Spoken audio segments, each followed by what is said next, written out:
across the UK, online and on DAB.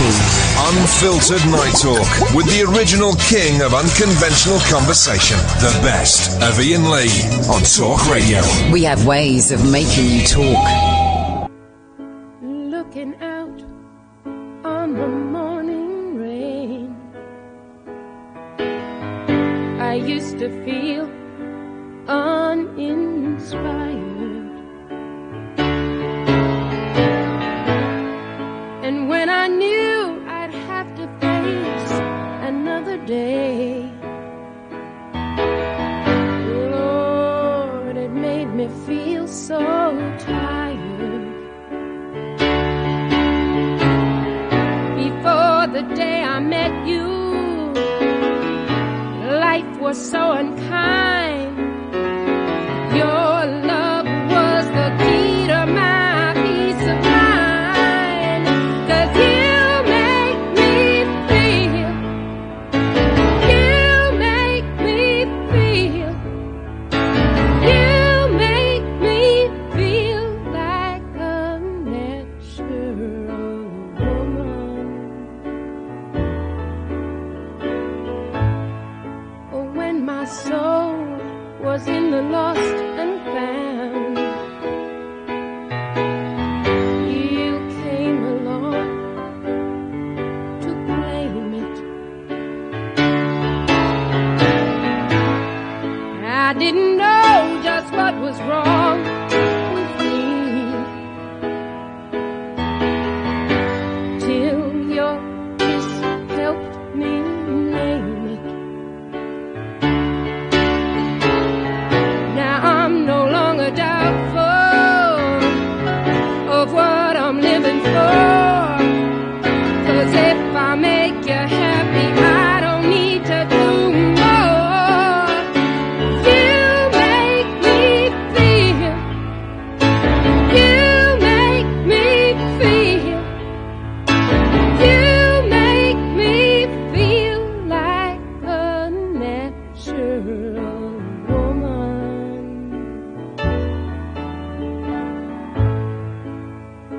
Oh, baby, what you done to me? What you done to me? You make me feel so good inside, good inside. And I just wanna be close to you. You make me feel so alive. You make me feel, you make me feel, you make me feel like a natural woman. You make me feel, you know you make me feel, you make me feel like a natural woman. You know you make me feel, you make me feel, you make me feel like a natural woman, natural woman. Unmissable late night radio with the original king of unconventional conversation. Make contact with Iain. Late night Iain Lee on Talk Radio. We'll get you talking. What do you like, Leslie? I just like things that taste like food. You like anything that tastes like food. Tastes yeah. like food, yeah. Yeah. Like, okay, I'm going to go through Things that doesn't confuse my taste bud. You don't. No one wants you to. Just the one. So let's go through some things that I think taste like food, and you'll let me know if they do. And I'm going to do a little chart Yeah, here. go ahead. Tastes a good curry goat tastes like food. You what? A good curry goat tastes like food. Okay, so tastes like food doesn't taste like food. I'm just drawing a little like food. I'm just drawing a little chart here. Right. So curried goat tastes like food. Yep. I tell you what, this is what we'll do. Stay there, we'll have a break, then we'll come back, we're going to play, Does It Taste Like Food or Doesn't It Taste Like Food poker with Leslie. A lot of people, Tris, a lot of people are saying it is sour cream, not soured cream. It's really kicked off on Twitter. But let's park that to one side. Right. So we're going to play, Does It Taste Like Food? Or doesn't it taste like food poker? Leslie is the judge, right? Well, now, the way this works... Okay. It's me, Tris and Kyle, right? We take it in turns. We name something that we think tastes like a food, right? If Leslie says that doesn't taste like food, you're out, okay? You got it, Tris? Okay. You got it, Kyle? I've got it. Right, I'm going to go first. Curried goat. Leslie, does that tastes like food or that doesn't taste like food? Tastes like food. Tastes like food. Okay, that was one to me. Tris, you're next. Right, Leslie. Prawns. Tastes like food. Whoa! He's good. I was worried there. I love the tension, Leslie. You're better than Noel Edmonds on Deal or No Deal. Anyway, Kyle, your turn. Lamb Rogan Josh. Tastes like food. I'm writing these down just in case we ever kidnap Leslie and we need to feed him. Okay. All right. Okay. I'm going to go for something a little bit left of centre. Cheese and pickle sandwich.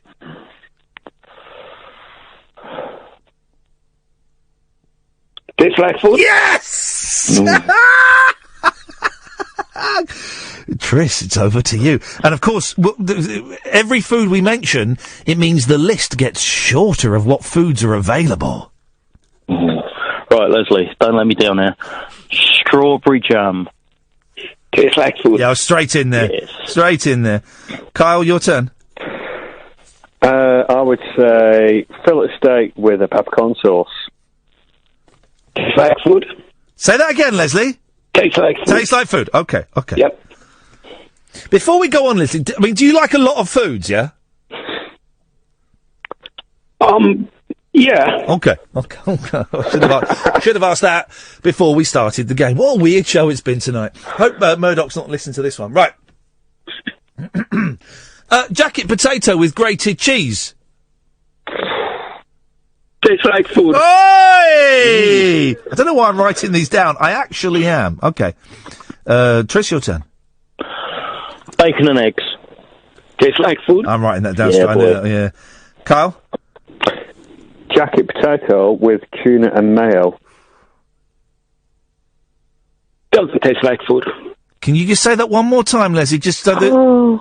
Doesn't taste like food. Kyle, we say good evening to you. Thanks for calling, but bye. He's out. He's gone. Wowzers. What was he thinking, Tris? Let's just take a breather for a second, because this is actually giving me a migraine. What was he thinking, Tris? That was silly, wasn't he? He was just trying to show off. He was trying to show off. He showed off because he knows he's got all his friends listening, and so he sent an email out. I'm going to be on the... Hey, he's blown it. He's blown it. He's gone. He's gone. He probably told all his mates this morning on the playground that he's going to say that. I'm going to go on the radio. I'm going to say jacket potato and tuna, man. And I'm going to play tastes like food, doesn't taste like food, poker with Leslie. I'm going to destroy him. Well, he's humiliated himself. Absolutely humiliated himself. I think you should ban him for the rest of the evening. He's definitely banned until midnight. Yeah, I'll give you that. Right. Yeah. How you feeling, Leslie? Really good. Okay, this is sitting here watching Carry On. You're watching what? Carry On. Carry On? Yeah, Carry On, yeah. Oh, hang on. You sitting there watching a Carry On film? Yes. Or are you watching Carrie? No, Carry On film. What Carry On film are you watching? I'm watching Carry On Screaming. Flying tonight! That's the best one, isn't it? Why are you... There were 32 Carry On films that they made. What? Sorry? 32 of them. They made 32. Yeah. Why are you telling me that? I just want to let you know. Does that include Carry On Columbus? That was not the worst one. Yeah, well, Who is it? Who's the hot lady in Carole on Scream? Is it Fenella Fielding? Yes. Wow, those are... Fenella Fielding, yeah. She's big. Sorry? She's big. Okay. Do you like the Carry On films, Les?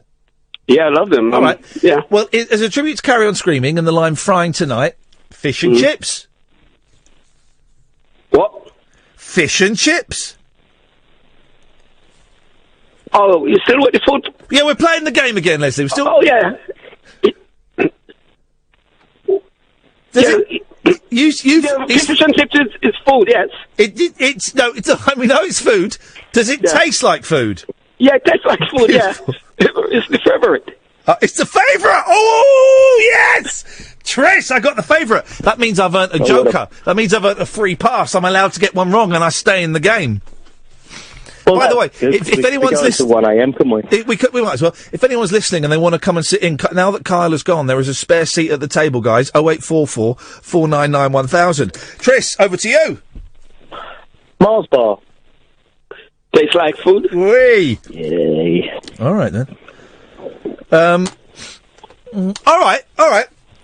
Spaghetti bolognese. Tastes like food. Oh. No, I cook.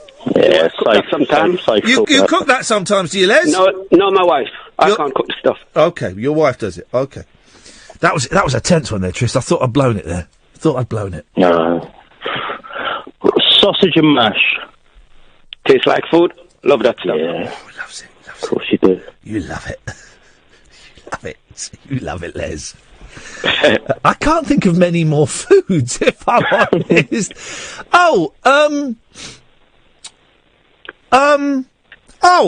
Shepherd's pie. Do you like a bit of shepherd's pie? Lovely. Tastes like food. Yes! 0844 499 1000. If you want to, say a food to an old black man, then this is that's pretty much what the game is, isn't it? I think I've got the game right there, haven't I? Right, go on then. You're such a good sport, Leslie. I'm 77 and a half. Are you 77? And a half, yeah. And a half, okay. Well, you're a very good sport. Yeah, yes, Tris. Right, apples. Tastes like food. Favorite food. I don't know why that made me laugh so much. I don't know why that made me laugh so much, but it did make me laugh a lot. Oh, the phones have lit up. Everybody wants to play it. Struth. Okay. The phones have lit up. We've never had so many phone calls. Oh, hang on a second. Somebody sat down at the table. It's, hang on a minute, I've muffed this up. Hang on a minute, conference. Yeah. It's only Hannah. Hannah, you're sat down at the table. You get to have a go at, tastes like food, doesn't taste like food. Hello, good evening. Good evening. There's no time for introductions. Hello, Get Hannah. straight on it. Toad in the owl. What was that? Toad in the owl. Toast in the owl. Never heard of it. Toad in the owl. Toad. Oh, yeah, it tastes like food.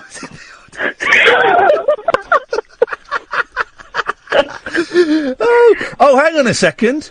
Who's this handsome stranger that's just wandered in? Hey, Is that me? If I'm not mistaken, it's Keith. Evening, Hi. Keith. How you doing, man? Long time no see. Long time no see, mate. Hey, we're just playing Tastes Like Food, Doesn't Taste Like Food with Leslie. And Well, do you know what? I'm your man. I had to be in on the game. It happens to be your turn, Keith. Away you go. I'm gonna play ribs. Ribs. Leslie, ribs. Killing me, man. Are you rubbing your ribs? Ribs, what ribs? Rubbing my ribs.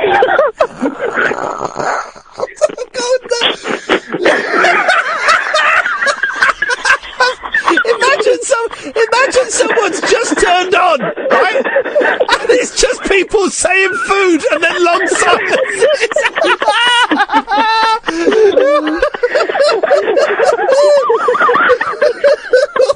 This is so bad. This is utter rubbish. Right, Leslie. Ribs. Do ribs taste like food or they don't taste like food? Did you say ribs? Ribs. Ribs. Oh, ribs. Ribs! Yeah, tastes like food. Yes. Right, okay. My turn. Right, my turn. Hawaiian pizza. I don't eat pizza. Oh. Now, so are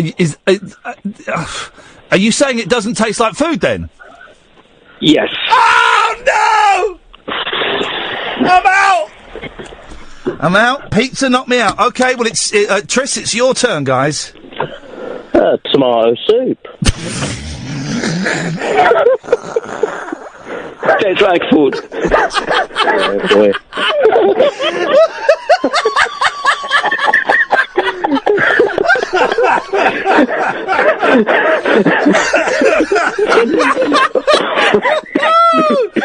Oh man. Okay, Hannah. This is your Hannah. It's your turn now. It's your turn. Corned beef hash? Corned beef hash. Tastes like food. Love the stuff. You've got to say it, Leslie. Does it? You got to say it tastes like food. Tastes like food. Beautiful. Keith, your turn. Easy one. Rice and peas. Tastes like food. Are you black?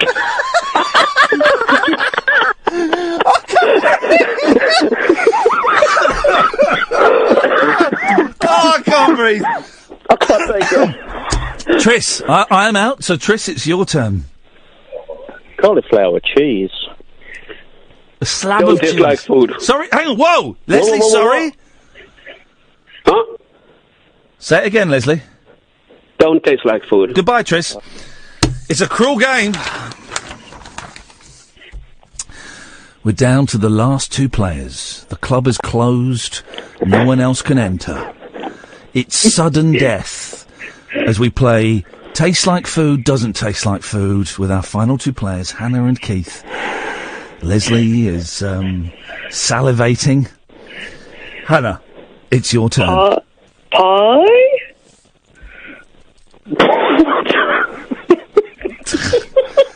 She's saying pies with a question mark, Leslie. Oh, pies. Pies. Pies. Pies. What sort of Tastes pie? like food. Tastes like food. Pies. Oh, we're going there. Okay. Okay, Keith. Your turn. Okay, I'm going all in. I'm all in. Yeah. Jerk chicken. Jerk chicken. Tastes like food. Of course it does. Yes. I see what you're doing there, Keith. Well Too done. easy. Well done. Okay, Hannah, your turn. Lemon drizzle? Lemon drizzle. Lemon drizzle cake, that is, Leslie. Tastes like food. Wowzers! Okay. Okay, Keith, your turn. Roast beef and Yorkshire pudding. Tastes like food. Of course it does. Of course it does. Your turn, Hannah. Lasagna. Don't taste like food. Oh! Goodbye, Hannah! Oh, yes. Keith, you, sir, are the world champion 2016 at Taste Like Food, Doesn't Taste Like Food. How does that feel, Keith? Show me the money, man. There's literally no money, but you get to, Leslie, you get to congratulate Keith for being the winner. I congratulate you, Keith. Thank you, Leslie. You're a lovely man. Okay, no problem, man. Leslie, you're such a good sport, and boy oh boy, won't Kelly Betts be excited when I tell her about what we've just done for the last 20 minutes of radio. Let's go through that list again. Things that taste like food, in no particular order: roast beef and Yorkshire pudding, lemon drizzle cake, jerk chicken, pies, rice and pea and ting, corned beef hash, tomato soup, toad in the hole, shepherd's pie, ribs, apples, spaghetti bolognese, curried goat, prawns, lamb rogan josh, cheese and pickle sandwich, strawberry jam, fillet steak, jacket potato, bacon and eggs, fish and chips, Mars bars and sausage and mash, and the things that don't taste like food are pizza and lasagna.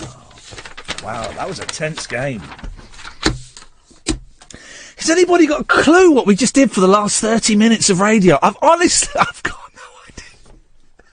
Late night, Iain Lee on Talk Radio. We'll get you talking. DJ Ötzi. Hey man, how's it going? It's your old friend DJ Ötzi, Ian. How you doing, man? Hey, baby, come on. Ooh, you didn't do it, man. How you doing? Hello? I'm good, DJ. It's been a long time. It's been a long time since we spoke together. We had a good time together a few years ago in the year 2000, man. And I'm here to talk with you on the air. The Austrian pop master's coming down with the Eurodance hit. Hey, but you remember the hit that we did together? You start it off and I'll join in. Yeah, you ready? Here we go. Yeah.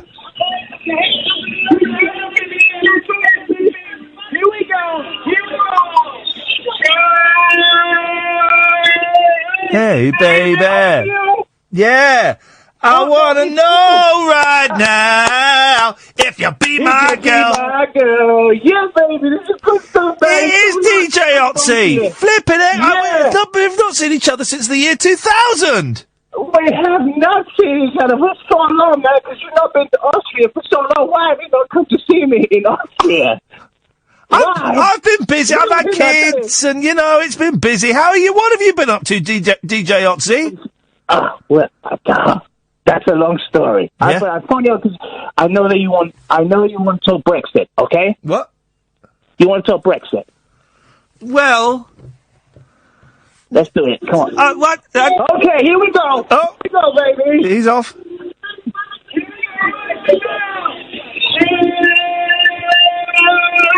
Good baby. I wanna know. It works, man. It's a new thing. I think this could make $1 million. What are you using over there, guys? Huh? What are you using over there, guys? What do you mean using? Like the dollar. Oh, we're using. You know, like the dollar, man. Or you the euro? We're still using the pounds, the pound sterling, DJ Ötzi. No. Yeah. Okay, do you want to talk about burkers? Well, what do you think about burkers, DJ Ötzi? 3, 4, 5.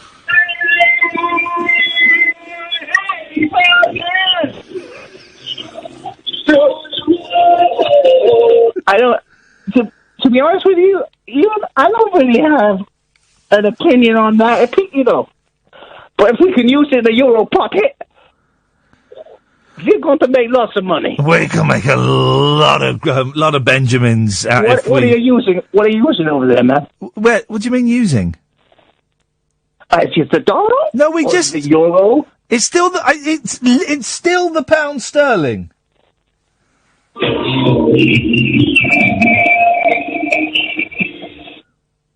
You remember me, right? You remember me when we met in Austria together in Vienna? I'm being honest, DJ Ötzi. I'm not sure I do remember you. Not even the song, man? It doesn't ring any bells. But it was like a remix version of the song that I put together. I know you probably think that my Austrian accent isn't what it used to be. But I travel the world with this Euro pop hit, man. Yeah, it's big. I'm sure I would remember, DJ Ötzi, if I'd had a Europop hit with you in the year 2000. I don't think I've even been to Austria. But you know the song, right? Well, I've heard of the song, but I don't remember. You know the song. All I'm saying to you is that, you know, we had a connection. I don't remember recording. We did have a connection. I don't remember. We had a connection. I don't think I know you.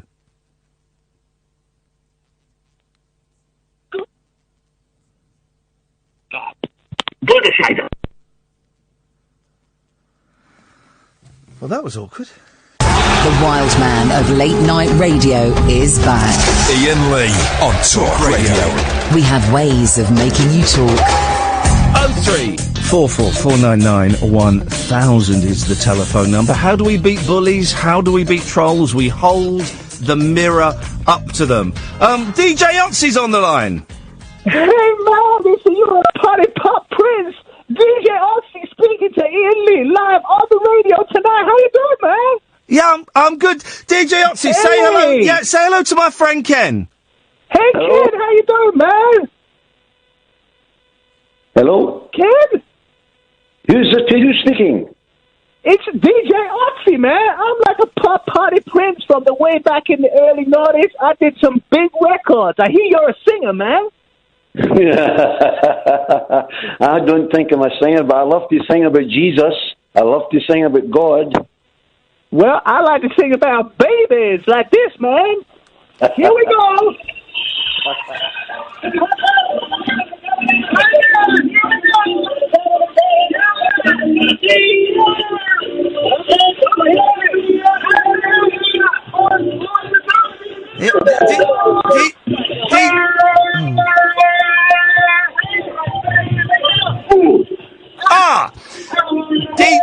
Oh, God. Hey, do you remember that hit, man? Me and Ian, we did that hit back in 2000. It's a little bit hard, DJ Ötzi. It's a little bit, and when you play the music, we kind of can't hear what you're doing. But yeah, but exactly. That's exactly what I was trying to do for you, man. Because you know the hit. 'Cause me and you, we met in Vienna back in the year 2000. You said to me, DJ Ötzi, you got to re-record that song. I don't remember. And we did it. And it was a worldwide hit, man. I don't remember. Hey, Ken. What are you using over there, guys? What? What are you using over there, guys? What is going on? Listen, Ian, I would like to sing that choir. Hey, tell you what, Ken, if you can sing Hey Baby by DJ Ötzi, then boy oh boy, you can have the rest of the show. No, I'll sing that. Hey baby! Ooh. I wanna know if you'll be my Ken. I used to sing that a long time ago. Did you really? Yeah. I tell you what, Ken, if you sing a bit of that, one little burst of that, I'll let you sing all of O Come All Ye Faithful. Oh, I can just remember a wee verse. Oh, what was that? How did it go again? Give me a try to start again. Sing it to him, DJ Ötzi. It goes 1, 2, 3, 4. Hey, okay. Hey, baby. I wanna know if you'll be my girl. That's the one. Ken, sing O Come All Ye Faithful. Away you go, buddy. Okay, here we go then. Are you ready? Yes. This is a wonderful hymn, Ian. Here we go. Here we go. Oh, come. So, DJ Ötzi. Hey, you remember when we met back in Vienna and you said to me you got to record that song, man? I don't remember necessarily. You remember? Come on. I don't. Week I caught you in a bit of a mood. You forget about me, man. I mean, I remember you calling, but I don't remember Vienna in the year 2000. Year 2000, yeah. Is there someone there with you? We were in Vienna together. Hey, what are you using over there, man? What? What are you using over there? I'm not using anything. No, is you using the DAR? What? Or the French franc? What do you mean, where? What are you using over there in Britain? Hey, Ötzi, I've got, say hello to, say hello to my little friend. I've got my friend Mark here. Mark, say hello to DJ Ötzi. Hello, DJ Ötzi.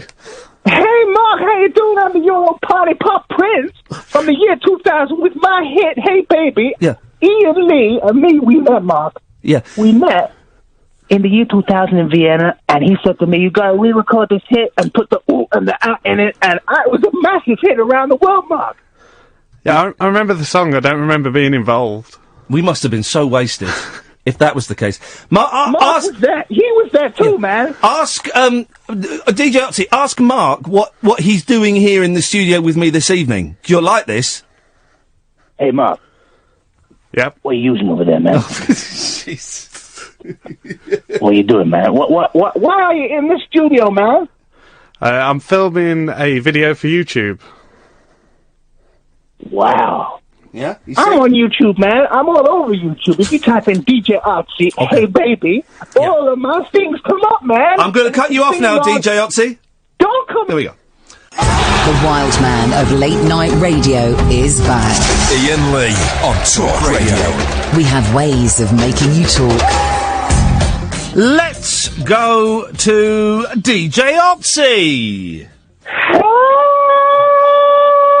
man, how you doing? It's been to my friend Ian Lee on UK Radio. How you doing, man? Yeah, I'm good, DJ Ötzi. Every time we speak, yeah, your phone line gets a little bit worse. Yeah, because the reason is I'm phoning from Austria, man. I'm like in the middle of Europe, man, in Austria, Vienna, where we met in the year 2000, me and you. I don't remember going... What? I don't remember going to Austria in the year 2000 or in any year. Hey, let me try and remind you of some times we spent together. Okay, refresh my mind. Right, so me and you, we were in Austria, in Vienna, and you said to me, hey, Ötzi, you going to record the big hit, Hey Baby, with the ooh and the ah, and you're going to make some big money. And I said, what are you talking about, Ian? You don't know what you're talking about. You're like losing your mind. No, DJ Ötzi, you got to do it, man. You got to do it. So I did it, and guess what? You were absolutely right, man. You were friggin' right. We made big hit together, man. Okay, so am I owed any money as a direct result of this? I didn't make too much money out of it because it wasn't my song, man. But you know what happened? Oh my goodness! Okay, put your hands up in the air, the hand in the air. On, everybody sing now. Hey, hey, baby, I wanna know if you'll be my girl. Have you still got, Ötzi, the Hulk Hogan style beard? Of course I do, man. That's my look, man. And you said to me, in the bar in the year 2000 in Vienna, yes. Hey, what you need to do is you need to grow a little goatee beard and wear the bandana, man. The bandana, yeah. You the bandana, man. And you said to me, yeah. The bandana really is a look. And of course, sometimes you swap it for a little, I believe they call them a beanie hat. Oh, man! You remember it, man. And I remember. They used the song for the movie Kangaroo Jack, didn't they? Great movie. I interviewed two of the cast of Kangaroo Jack. I remember when you spoke to those guys, and I remember listening to that interview and thinking, yeah, I did. Hey, I actually did. They used that song in that thing. Anyway, look, listen, man. Yes, man.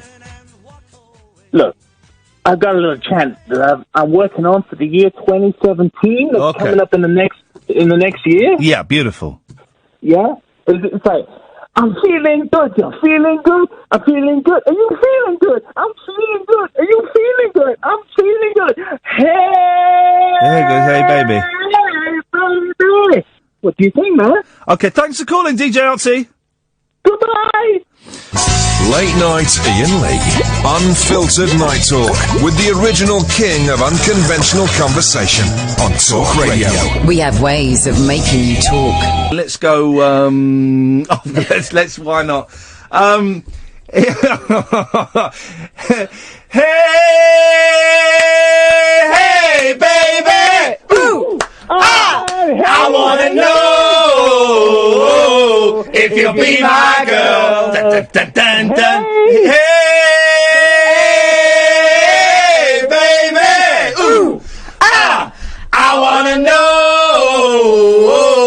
if you'll be my girl. 1, 2, 3, 4, 5. Hey, baby! Ooh! Join the Gafford, I wanna know if you'll be my girl. Just Gatford! 1, 2, 3, Gat! Hey, baby! Ooh. I wanna know if you be my girl. If you'll be his girl, bum bum bum. Just Grumpy Jamie! Hello, mate. No, just sing! Hey, baby. Ooh!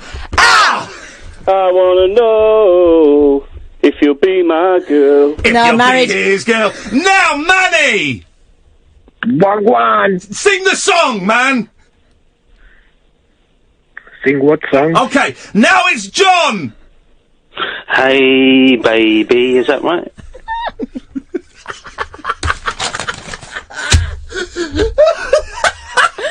These These are all grown-ups. Grown-up people. Oh, dear. DJ Ötzi, Merry Christmas. Season's greetings, Ötz. Hey guys, how you doing? How goes it? Season's greetings to you from Austria. I'm using my mum's phone tonight, so hopefully things are a little bit better with regards to the quality of my phone call. Does your mum know that you're making international telephone calls? Do not tell anybody about this. This is between me and you, man. Okay?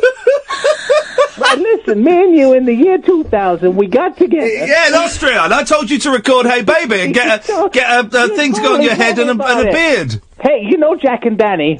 Oh, hang on a minute. Doorbells. There's DJ Ötzi at the door. Hello. Hey, how you doing? I brought some avocado for snowballs, man. I'll take care of that. Snowballs, that was it.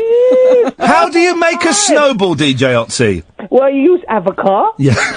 Obviously, because I brought it with me, man. Okay, man. And also some lemonade. Yes. And what's it? The avocado's got vodka and egg in, hasn't it? I don't know what it is. It's yellow, man. I love it, man. It's great. Don't eat the yellow snow, DJ Ötzi. As long as it's a snowball with the avocado, it doesn't matter, man. You gotta enjoy yourself. It's the Euro Party Pop Prince. I'm in the house. The party is started right now, man. Let's do this. Hey, by the way, everybody singing my song made me feel so happy inside, like the warm feelings tonight. Thank you so much. Live from Austria. Thank you. Euro Pop Party Princess. Thank you. Thank you, Ötzi. Take care, man. Merry Christmas to you and your mum. Across the UK, online and on DAB. Iain Lee's New Year's Eve party on Talk Radio. Let's go to DJ Ötzi. Good evening, DJ Ötzi. Hey, man, how you doing? Euro Pop Party Prince. Happy New Year to you, Iain Lee, JP, John. All the rest of you down there, Pete the Dog, Ferret Boy, Question Guy, Sherry the Bear, Larry the Razor Plug. How you doing, man? I want to go to his party. Yeah, I know. Hey! It's in Austria, though. Happy New Year from Vienna, man. It's showing up on my screen as you're in Austria for New Year's. I'm in Austria for New Year. We're having a great time here in Vienna. We are drinking all of the Vienna stuff that we normally drink on the show. We're eating all the Vienna food that we normally eat, yeah? Vienna whirls and things like that. Ding dong ding, guys! Just ring the bell, ring-a-ding dong. Hey, you remember this, JP, man? Me and you were in Vienna, and you said to me you got to bring out a Christmas record, and we had this conversation. JP, you remember this? No. Oh, come on. We were in Vienna. How wasted were you, JP, if you don't remember telling DJ Ötzi to do a Christmas record? No, I don't remember this, DJ Ötzi. Oh, man, you got to remember this. Anyway, so you said to me you got to have somebody ringing the bells, and I said, hey, we got to come up with an idea, so we bring it out in the year 2011, and it went a little like this. Just ring the bell, ring-a-ding-dong-ding, it's on the house. It's on the house! Just ring the bell, ring-a-ding-dong-ding, it's happy hour. It's happy hour. You remember it, JP, man? No. Oh. Fill me in. Tell me more. Well, look, we were in Vienna, man. In a bar. Remember that? You were drinking, and you said to me, hey, you had that big hit in the year 2000. I said, yeah. With the, hey, baby. Ooh.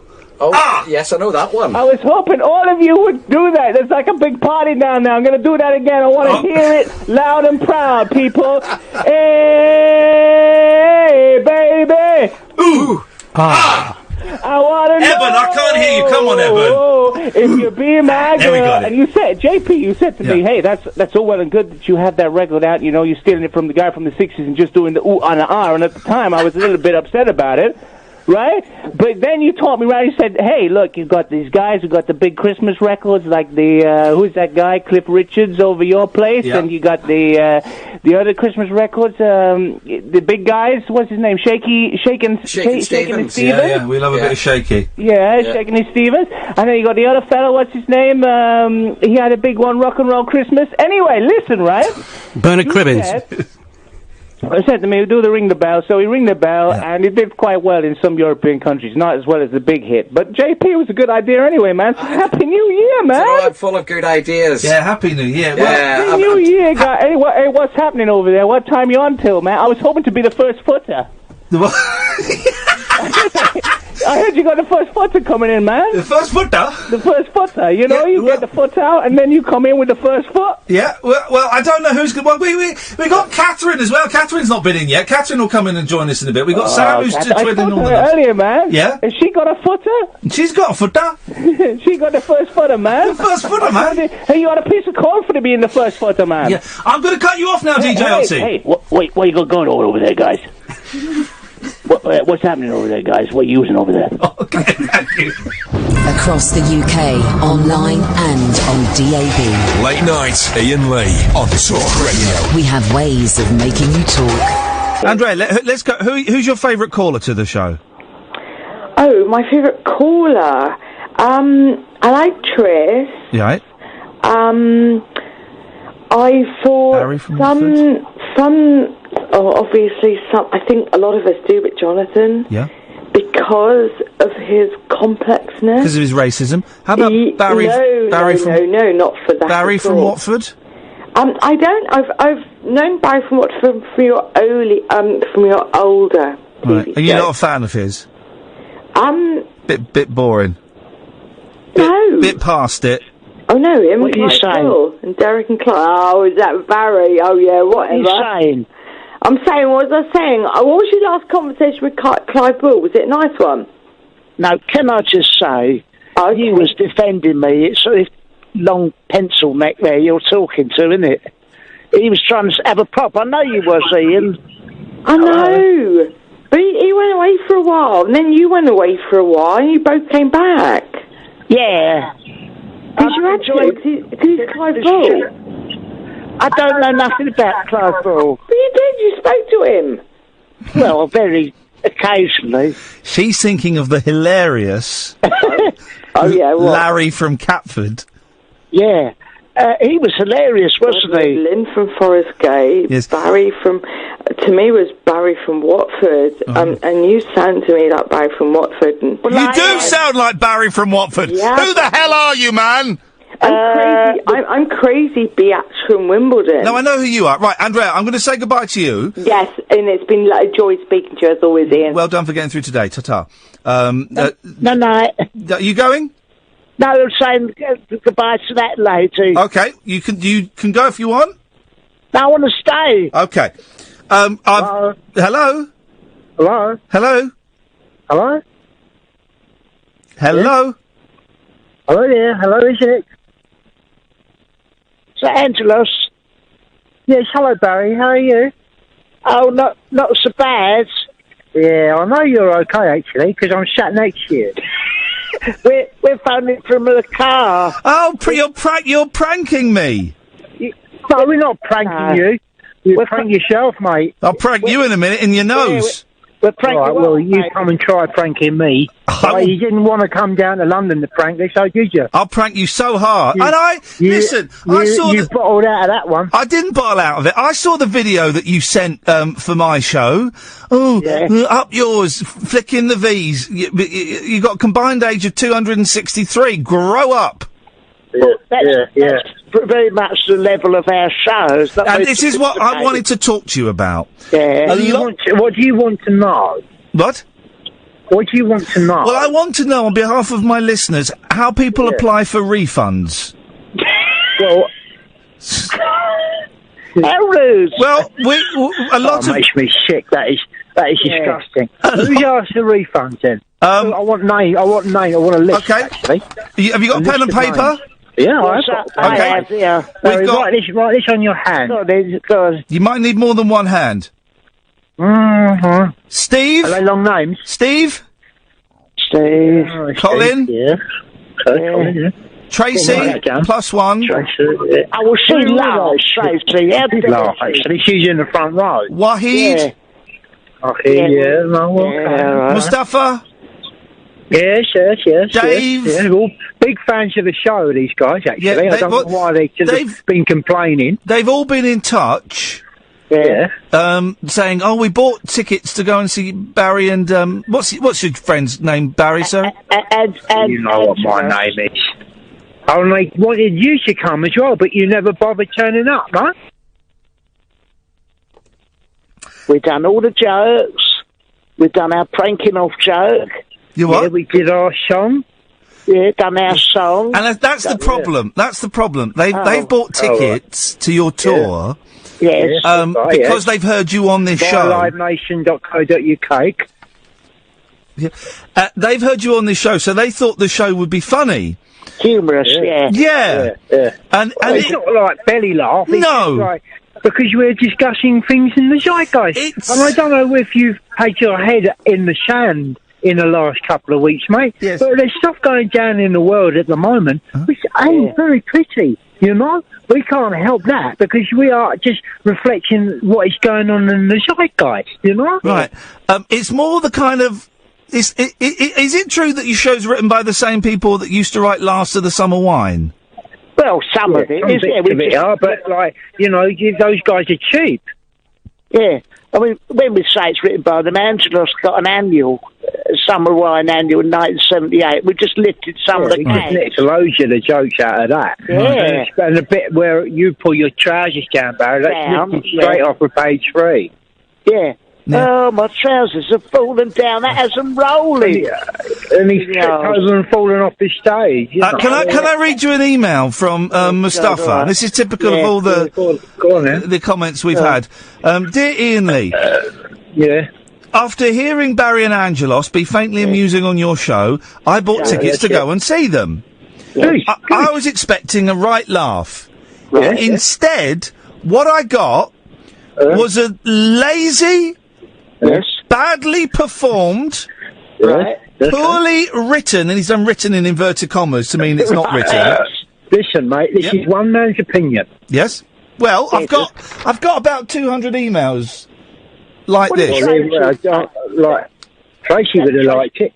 Yeah, she was laughing. She laughed her head off. Head off. What is the procedure for refunds? Well, just go to the box office and just get the money back, I suppose. But I don't know on what. You'd have to present like viable grounds. You'd have to go there with a 10-point. Can I read you sheet who's saying exactly why? I've got a 4-word email, and then it'll go before the judge. Yeah, I've got a 4-word email from Steve Johnson. Steve Johnson, yeah. 4 words describing your show. The subject title, subject heading was Barry and Angelos' show. And the email, all it was 4 words, the show was shit. Well, I mean, Steve is famously naive. He doesn't understand what we're talking about, sadly. The bloke has got a few issues going on upstairs. So, I mean, it's not our fault if he sits there just like, you know, braying like a donkey, which is what he's done all the way through the show. What are we supposed to do with that? We come on, and the lights go up with big song and dance. I'm a bum bum, you're a bum bum, I'm a chicky man. I'm a chicky. All that. A bum bum. I like bits and bobs. I like bits and I like bobs. Everybody come on, get some bits and bobs. Yeah, well, we haven't. Well, that's not. But everyone loves it. They do. Like we blew the roof off the place. Of course it did. And he sat there, Johnson, right, just making all these noises, like guttural noises, like. All right. Like, stuff like that. All right. Listen, we're running out of time. No. We're we have a right to reply, mate. Well, can you come back? You've libelled us. You've libelled us. We have a right to reply. Come on. Can you come back after the news? Yes. Yeah, all right, we will. As long as we get our right to reply. I'll shove the right to reply right up your jacksie. Yeah, well, that'll be a start with the show. Why don't we do that? Okay, we'll do that in a minute. Talk Radio. So, after the news, Barry and Angelos... You still there? Yes. Yeah, we're waiting, mate. We're fine. Unbelievable. You want to give them a call? You know what to do. Late night, Iain Lee on Talk Radio. We have ways of making you talk. Get on with it. Is he there? Hello? Oh, this is what he does, though, isn't it? He sits there, he's gone to the bog, isn't he? He's got a cheek, and he's having a proper house show. He can't even. Yeah, and he can't even turn up for his or ours. can't turn up for nothing, this one. And he's on about 10 grand a week, don't you? I've heard that, yeah. Yeah, he's on about 10 grand a week doing this, and he sits there like Lord Muck with his money for old rope. I thought, right, just sits there with his cowboy boots on the desk, pressing buttons, reading the escort, you know? Yeah. And we all have to do the work for him. It makes me sick. If you want to phone up, speak to us, why not? We will listen to your calls. We can't take none of them because we haven't got any buttons. But I'm sure someone will provide their fingers to press them buttons. Yeah. Anyone there? Hello? Hello? We've been cut off. Oh, is someone there? Hello? Hello?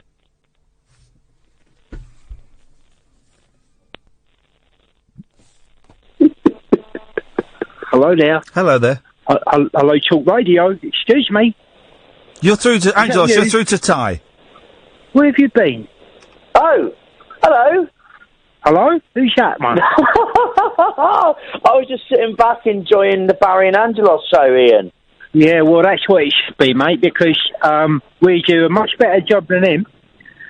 Well, what do you want to talk about? Well, I did. He ducked out, didn't he, of fronting up for you, boys? He what? He ducked out of fronting up for you, didn't he? Yes, he did. Yes. So I'm very pleased to hear that it hasn't gone unnoticed either. What's your name again? Ty. Ty? Yeah. As in round the neck? As in round the neck, but spelt differently. Yeah, pronounce the name. Okay. Thailand? As in Thailand, as in tie round the neck, in tie yellow ribbon round the old oak tree.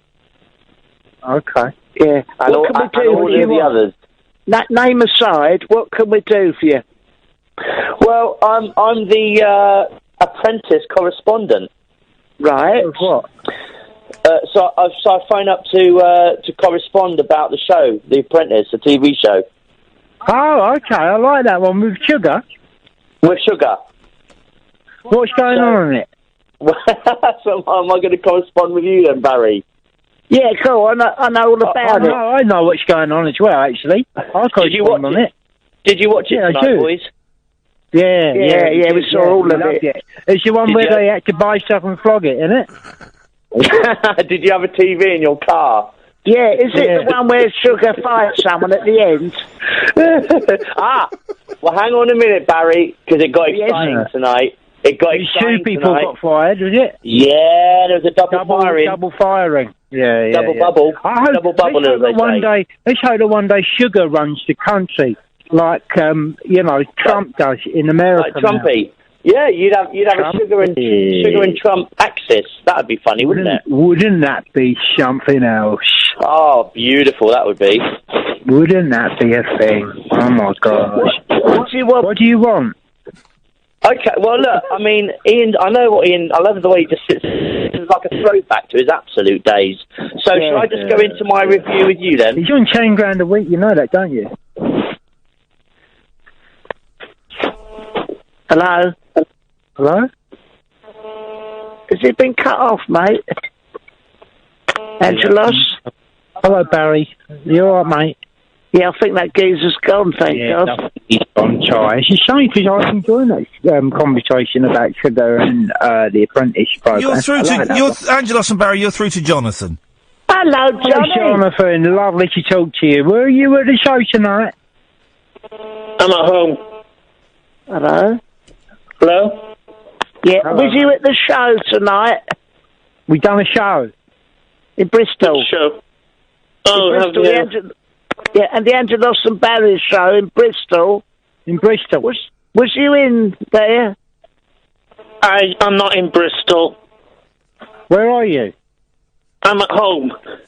Oh, yeah, you're at home. Lovely. You're at home. Yeah, Nice to be specific, good. yeah. Very good. What are you doing there? Listening to you too. Yeah, all right. Great, aren't we? Yeah, we're good. We're running the show now, mate. Really? What can we do for you? I wanted to talk to Ian. Oh, right. Oh, I don't know where he is. that. He's popped out for a minute. He's probably nipped off. I just wanted to tell him that I've been through what he's been through, and I've come out the other side, and just wanted to tell him, in short, to man up, grow some balls, and he's got to start going to church and reading about Stoicism, because that will help him deal with his issues. That's a compassionate view to take, Jonathan. Yeah, well, I think the thing is, you've got to realise if you got these feelings of guilt and remorse, that there's nothing. Have you got them? Oh, I've had them. I what do did you regret, have them about? Lots of things. But one thing. Too many to mention. But I will mention this. There's nothing you can do ever to make up for the damage you've done. Nothing. Oh. That's why you've got to go to church and lay it all before God the Father, Jesus the Son, and the Holy Spirit. Right. Which church do you go to, mate? I go to the local church. Local to your room? You need to lay it all before... You mean in your living room? No, not in my living room. You need to lay it all before the God, Jesus, and the Holy Spirit in church. And if by some fluke you get the opportunity to make amends, by all means take it, but you're not entitled to any forgiveness. And that's how you show that you are contrite, by giving up your sense of entitlement to be forgiven. Yes. Right. And you complement that by becoming more stoic and reading up on Stoicism, particularly Cicero, who went through awful stuff in his life and bore it with great dignity. Can I stop you just for 1 second, Jonathan? You say Ian should grow some, I think, balls. Balls, definitely the word you use. You use balls. He doesn't need them. He's got an enormous pair of them. He's got elephantitis. He has. He's got a medical condition. Yeah, we come and see him in the studio. Honestly, I was under the impression that his wife had his balls in a jar. No, that's wrong. No, that's wrong. No. He's got a great big pair and he sits on them like a space hopper, which is why he don't use periscope no more. That's right, because it was embarrassing to see. And he twirls himself round on the chair. Yeah. And if you're lucky, you'll catch a glimpse. What he needs to do is accept the fact that he'll never be able to fully make amends, and that he needs to go to church, lay it all before... We can't get in the door, them balls. Read up on Stoicism, read up on Cicero... He can't get his balls through the door, man! It's very, very uncomfortable sitting on them wooden pews with great big balls, Jonathan. And it is. You know... I mean, it's all very well, but forgive me... You can't drag them up the aisle, you know? No. Well, it's very upsetting. A poor chap has got elephantitis of the... Bucolicus elephantitis, and quite honestly, it's a bit rich you coming on it. He's a martyr to his testicles, that fella. Yeah. Yes, wheelbarrow. So, the show is still going on. Oh, is it not been pulled off the air yet? No, your show. Oh, if people, our show is this is the sort of stuff that we get stuck into in the show. Yeah, and if people want to come and buy tickets with a view to then immediately getting a refund, where Live Nation UK. And Ian, if you want to come and do your ball show as a sport act, you're always welcome. You can come and do that. Well, you've seen me do that thing where I clap them together like those executive toys. Oh, they clap together. Yeah. Honestly, everybody dance. Yes, because one's bigger than the other, they make a lovely noise. Yes. Well, I'm going to cut you off first, Barry. Right. Okay. Well, he's gone. And I'm going to cut you off. I'm going to cut you off now, Angelos. Oh, right. Okay, that's fair enough. And that's that. What a delightful mess, dear listener. 0344 499 1000. This is Talk Radio. Across the UK, online and on DAB. Unfiltered Night Talk with the original king of unconventional conversation. The best of Iain Lee on Talk Radio. We have ways of making you talk. Once I believed that when love came to me, it would come with rockets, bells, and poetry. But with me and you, it just started quietly and grew. And believe it or not, now there's something groovy and good about whatever we got. And it's getting better, growing stronger, warm and wilder, getting better every day, better every day. I don't feel all turned on and starry-eyed. I just feel a sweet contentment deep inside. Holding you at night just seems kind of natural and right. And it's not hard to see that it isn't half of what it's gonna turn out to be. 'Cause it's getting better, growing stronger, warm and wilder, getting better every day, better every day.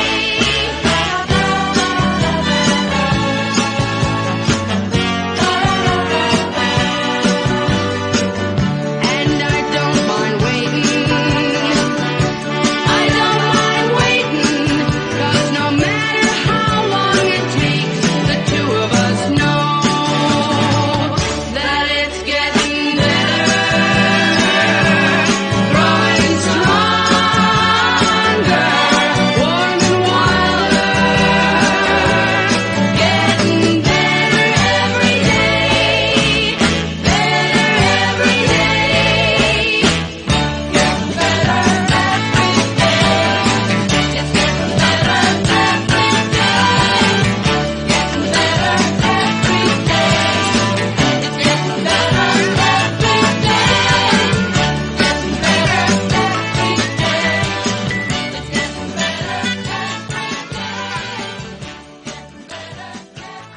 Late night, Iain Lee on Talk Radio. We have ways of making you talk. So, we talked about this the other week, a story that was in the Mail earlier on in the year, reputable newspaper. So you know it's a proper story. It's not just some flim-flam that's out there. It was a super primal sexual experience. Group of women make extraordinary claim that they have hybrid alien children who live on giant spaceships. Hybrid baby community believe aliens have been harvesting their DNA. Two members claim they have 13 children fathered by extraterrestrials. They say their hybrid children live on giant spaceships with their fathers. It's absolutely incredible story. And the more I look into it, for your first thing, your knee-jerk reaction, oh, come on. Utter balls. Utter balls. Well, the more I look into it, the more I start to think, maybe there is something in this. 0344 499 1000. I'd love to get your views on this. There's a book out about it called Shadow of the Chosen, Progeny of the Truth, which is by Professor Joseph Laevens, FRCP. And I'm really pleased to say that the Professor joins me now. Professor, is it Joseph or Joe? You can call me Joe. Joe is fine. Okay, Joe. Tell me about hybrid children. What do we know about them? Well, you summed it up pretty well yourself. It's from a super primal sexual experience. From what I understand, and my contention, my book Shadow of the Chosen, Project of the Truth, is that there are human beings that have given birth to alien offspring as a result of an encounter with extraterrestrial beings. These people, a number of these people, as you rightly pointed out, I believe it's in the Daily Mail. It's a publication every year. Yeah. Specifically belong to a hybrid baby community, believe that their children live on alien habitats. It was a super primal sexual experience. Yes, it's described as the best sex these women have ever had. Okay, I can't really comment on whether they enjoyed What the are sex. the aliens doing that the Earthmen are seemingly incapable of doing? Well, I would imagine they've got feelers, tentacles that they put. I don't know how graphic we can. A form of penis, possibly on their heads, like a tentacle. That is what I have learned as people like Bridget Nielsen from Sedona, Aluna Verse from Are you Los saying Angeles. that the aliens? What I'm saying that they put a tentacle. That they have willies on their heads. Pardon me, sir. Like a penis. Like a dick. Sorry, the dick. Okay, well, if you want to, well, no, yeah, you want to use a profanity. But, in England we say willies, and it's harmless. But yeah, Okay, you say they have penises on their on their heads. If we can catch these in these terms, an alien's willy would go from his head, into a lady's. I don't know what a front. Would the alien lady's bum? Yeah. Yes, sir. Would the... And I'm going slightly off on a tangent, but where on the alien, on the lady alien, is her foof? Her foof. Her VJ. Nunu. Nuna. A lady's... Well, I'm just using the terms you're using. I'm couching them in... I didn't use Nuna.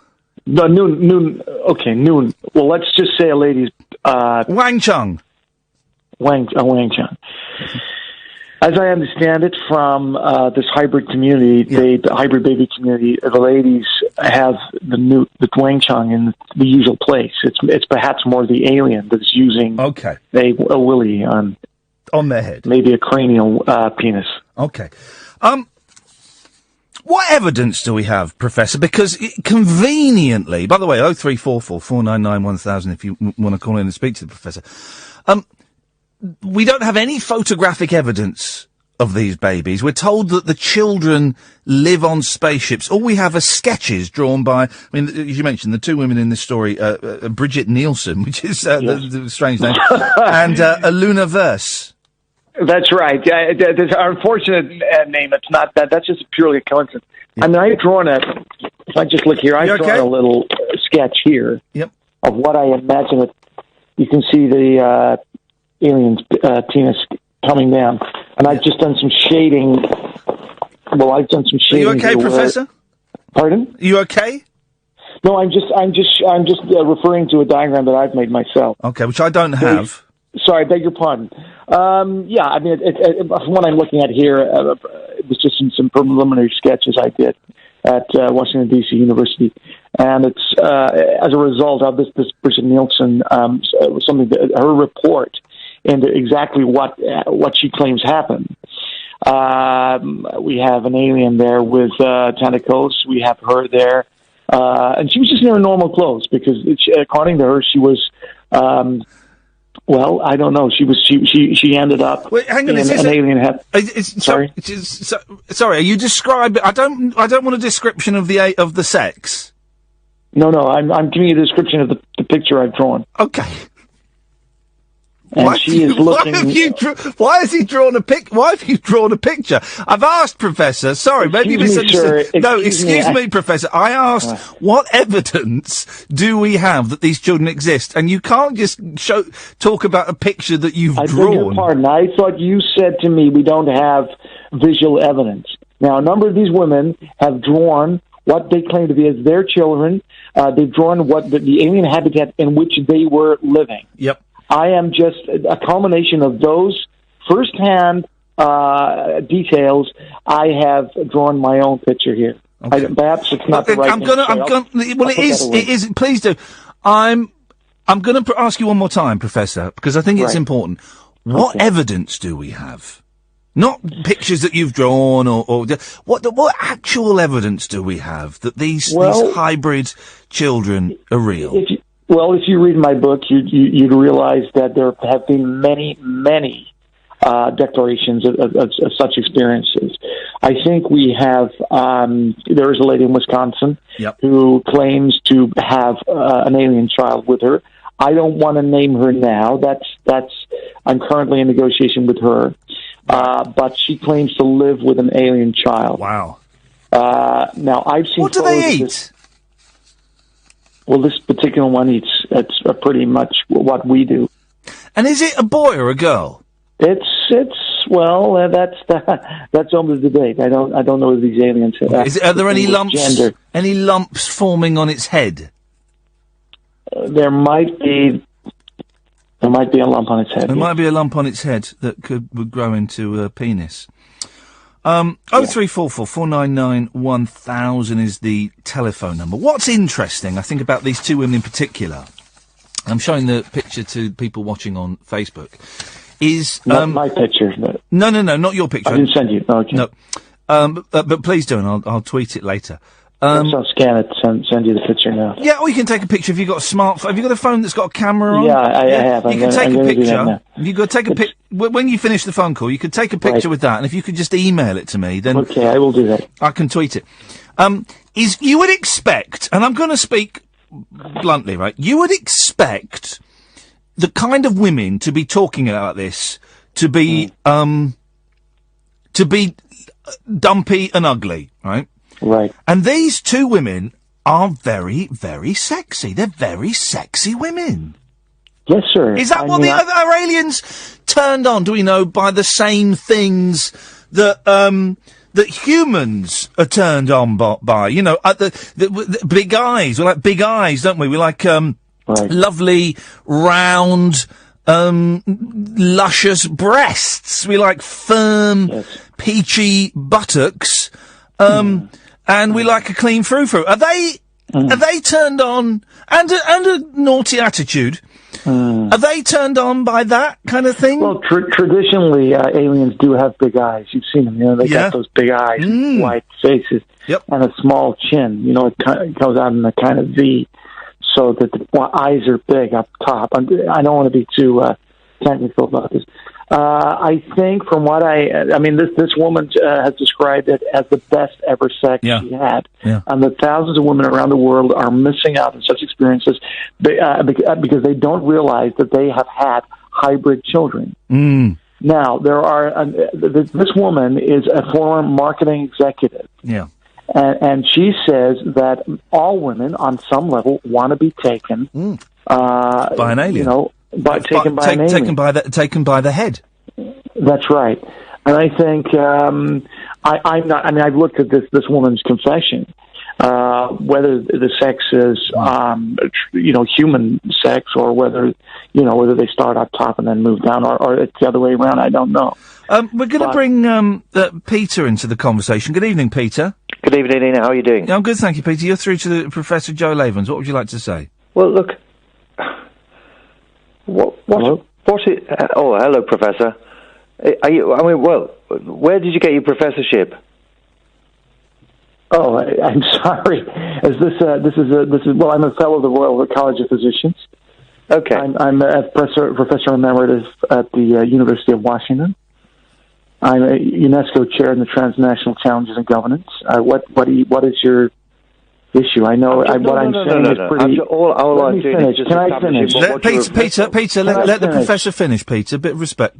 Sorry, I'm a Professor. distinguished scholar in residence at the Danforth campus in D.C., and I understand that what I'm saying is it's out there. It's of course it's doubtful what I say, but if you'd seen some of the evidence and the drawings that I've seen, you'd feel the same.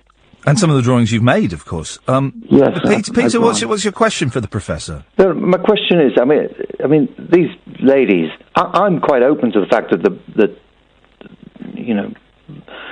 the universal or whatever's out there is big enough that there might be something else. Yeah. Right. But, well, I mean, I don't want to be rude to them, but I mean, they just sound like they're not well. They're not what? Well. Were you saying might have caught space AIDS or something? I don't know. I mean, I'm sorely tempted. With all due respect, it sounds like you're jealous of an alien. It does sound like you're jealous of the aliens, Peter, because you're jealous of the aliens. When was the last time you had sex with a lady? Well, you could do it like an alien, and some of the things I've heard that they do. They do it. Well, I think a trip to Ann Summers and some super glue would sort all this out, wouldn't it? I don't think this. So, is Peter, Peter, do you not have any sympathy for these poor women? Okay, yes, they've had the best sex of their lives, right? But they don't get to see their children, Peter. Well, I mean, do they actually have children? Well, they've got space. They do, sir. Hybrid yes, children. They do. If you've had sex with, in some cases, aliens with 3 to 4 peni. No, I never have. Yes, you have. Have you not had that? No, you haven't. I know you haven't. No. No, I know. So all I'm saying is they have had children. They're very potent, the aliens. They have testicles that hang right down. I've seen it. I've seen drawings. I mean, are they from their ears or whereby? No, they're in the conventional place. They're not from their ears. Who's this guy? I mean, that's a long tube, isn't it? Yes, they've got a long tube. Yes, they have. Yeah. Peter, they've got a dick on their head, at least one. The length of the tube is almost irrelevant. Yeah, but I mean, their bits are in the Peter, you're normal place. Peter, you're obsessed with this. I'm going to let you go, mate. I'm sorry, Professor. I really don't want to get into too much the specifics of how they're inseminated. This guy is. Oh, he's gone. Don't worry, he's gone. I do feel sorry. For the mums, not seeing their kids must be heartbreaking for them. Well, or they can, from what I've heard, they can contact them telepathically. Okay. They might be speaking to them and finding out how they did at school today, which friends they're seeing up there. And according to these people in Sedona, Arizona, there is every chance that they will be communicating with their alien partner and the children daily. Let's bring Jim into the conversation. Evening, Jim. Good evening, Ian. Jim, you're through to the Professor. Professor, my uncle, it was a man called Alan Godfrey. Well, he still is a man called Alan Godfrey. Hang on a minute. Sorry, was your uncle Alan Godfrey, or did he work for a man called Alan Godfrey? No, he is Alan. Well, he still is Alan Godfrey. I haven't seen him in a long time, so I presume he's still alive. And he claimed to have been taken by aliens from a town called Todmorden. Is that up in West Yorkshire? It is in West Yorkshire, yeah. He was a policeman in West Yorkshire, and he claimed to have been taken by aliens and dropped on top of a... Is he connected? This is ringing a bell. Is he connected with the Ziggy Adamski case? Yeah, exactly, Is it Ziggy? It's not Ziggy, it's Zygmunt Adamski, isn't it? You're absolutely right. Yeah. He originally investigated that case, and then he got it into his head somehow. Yeah. He'd had gay sex with an alien? Of the very worst kind. No, so he'd been out on a patrol one night, and he said that he'd been taken. Well, he was a genuinely respected police officer, and he said that he'd been taken onto roughly. He thought that there were about 5 hours of his time that had disappeared, and he went under hypnosis. And under hypnosis, he admitted that he'd been probed and things like that. Wow. So my question is that the same aliens, or is that something different? That's a good question. Is it the same aliens that bummed Alan Godfrey? Are they the same ones that are getting these? Him. He was very clear on that. What? Sorry, they didn't bum him. They inspected. He would say that, wouldn't he? They just inspected him. Inspected certain parts of him. He definitely was quite clear that he was not bummed. By an alien. By an alien, but he was definitely... Did they have dicks on their heads? No, he never mentioned that. You would think that would be... Well, let's ask the Professor. Joe? Yeah, I'm interested to know. Are you all right, Ian? Professor, you okay? I think we've lost the line to the Professor. Oh, please no. I'm so sorry. Oh. Hello? Have you heard of Alan Godfrey? It's quite a famous No, I have case. not. I've heard about people being probed. I don't know whether is it your uncle? It was my uncle, yeah. Well, he still is, but I haven't seen him for a long time. But he does claim it happened. Do you get gay aliens? Yes, Professor? sir. Yes, you do. Do you really? Yes, you do. I've heard of this. Do you know what they call them, Ian? Sorry? Galians, yes.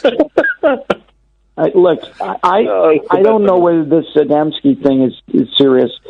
If your Uncle Alan Godfrey was Alan Godfrey, yeah. If you search for Alan Godfrey Todd Morden, you'll find a very interesting case. Jim, the Professor is trying to talk, so if I'm trying to speak about the bombing incident. Look, if he assures you that he wasn't, you were bombed by an alien's tentacle on his head, that is entirely consistent with these being heterosexual aliens. Now, I've heard about anal penetration from an alien, but not in this case, and that is not something I deal with in this book. Okay. Just give us the name of the book again, Professor. So it's what is it? It's Shadow of the Chosen, Progeny of the Truth. Yeah, that is correct. And people can get that. I notice it's not on Amazon because normally I would. No, it's not. It's from a paper. It's from a scientific paper, and we're bringing it out independently.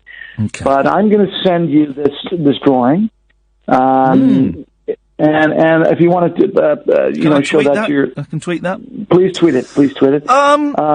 Yeah. Is there?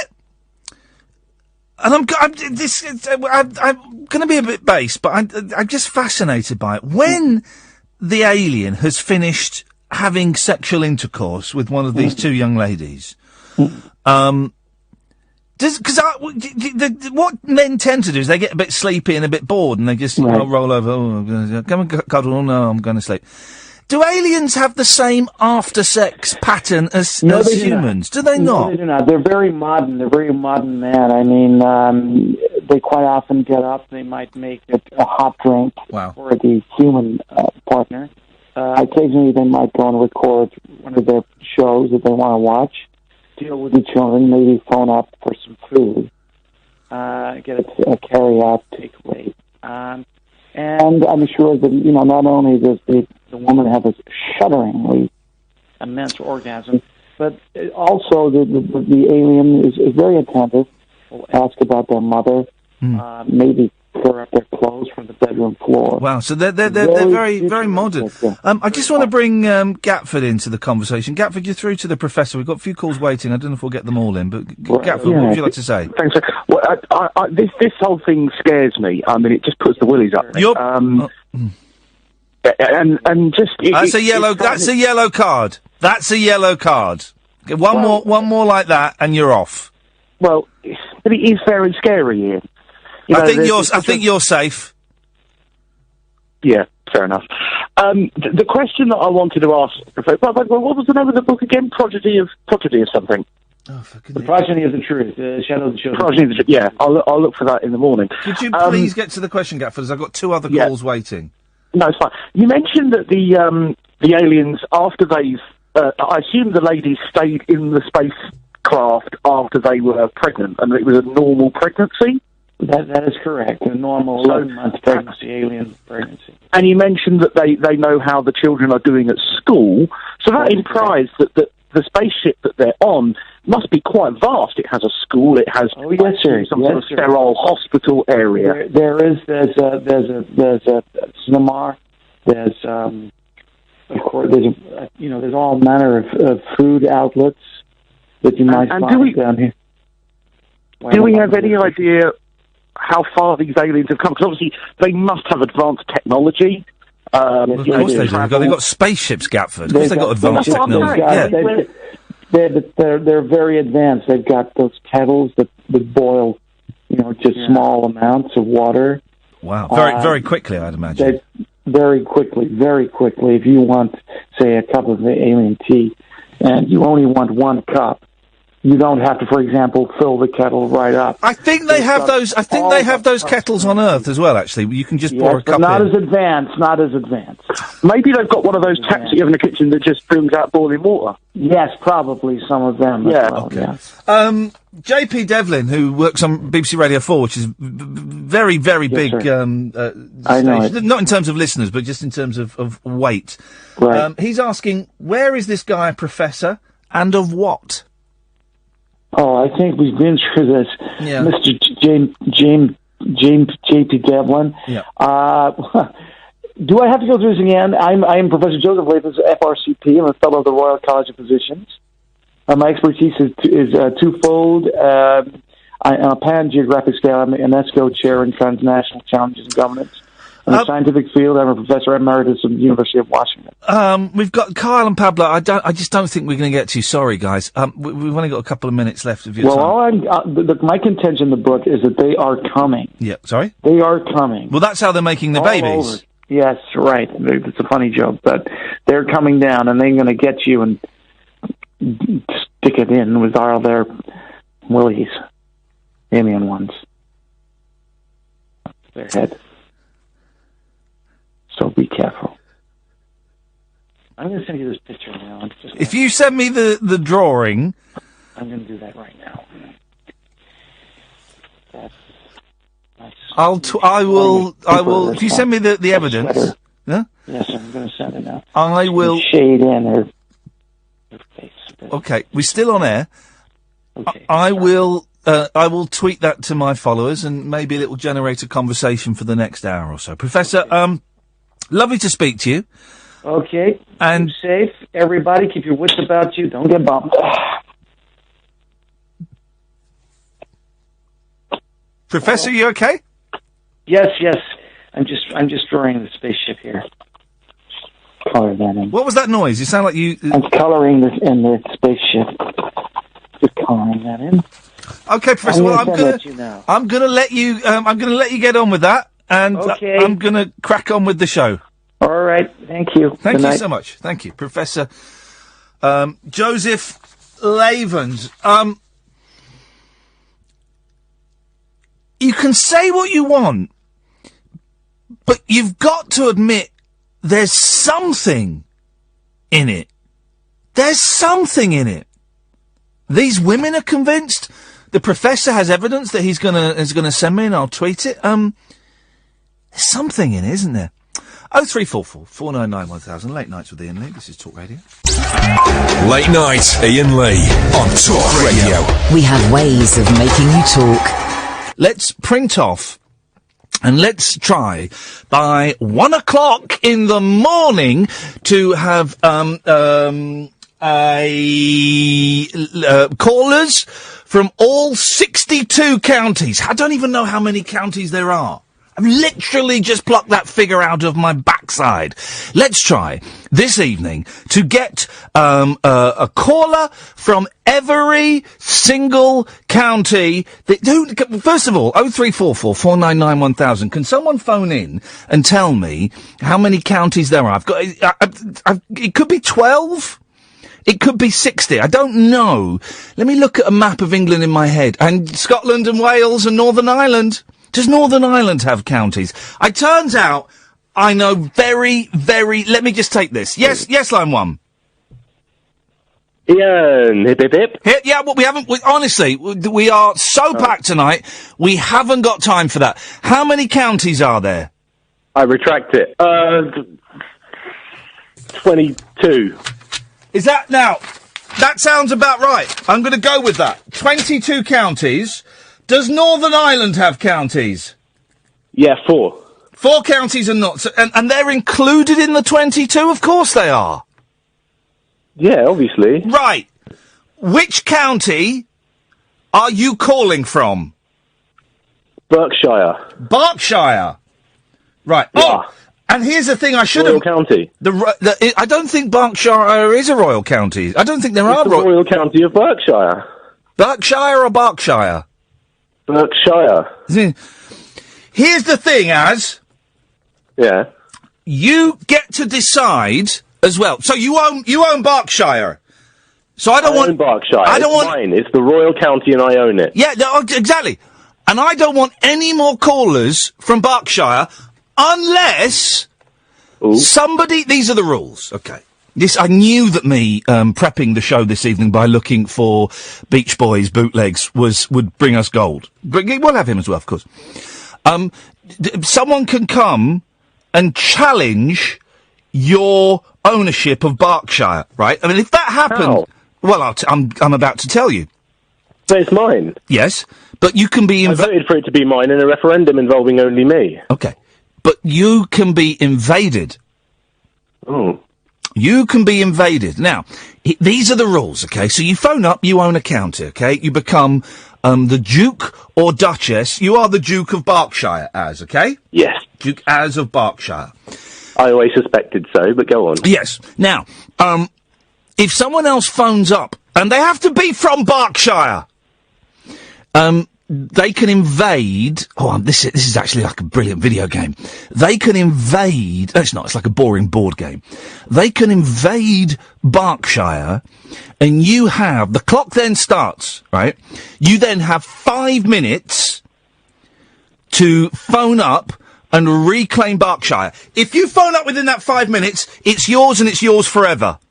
Okay? Ooh. There can only be one invasion per county. If you don't phone up, it belongs to caller number 2, and they can still be invaded. God, this is almost like I planned this.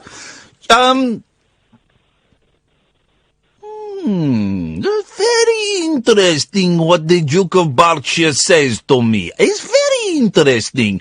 Yes, I think you can reinvade county if you want to. Yes. Yeah? I will take revenge if they take Royal County from me. Yes, so you are now Duke Az of Royal County, the Royal Duke of the Royal County of Berkshire. If anybody wants to phone up to invade Berkshire, then they will have blood on their hands. They cannot take Royal County from me. I am Duke. I will defend Royal County with my life or someone else's life. Let me remind you, you would have 5 minutes to phone up to defend the the Royal County of Berkshire.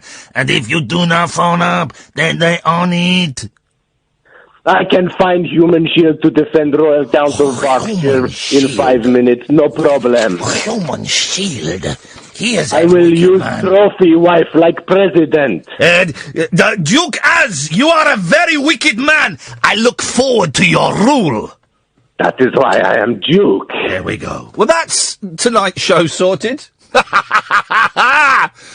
I knew, deep in my heart of hearts, that spending an hour and a half before the show prepping by looking for illegal Beach Boys bootleg recordings, I knew that way gold would lie. So that's what's happening tonight. I want to call Catherine is off printing me a map of the counties. We believe there are 22, including the 4 in Northern Ireland. You phone up, you have to be in that county, you claim it, you become the Duke or Duchess thereof. It's yours, right? Oh, but if someone else from that county phones up and claims it, invades it, you've then got 5 minutes from their declaration to call back in and reclaim it. If you don't, they get to own it. And also, if you do it in a foreign accent, you get double bubble. Okay? Double bubble. That's what's happening tonight. Have I made myself clear? Good. Let's go to Paul. Yes, Paul. Hello. I'm ringing from Liverpool.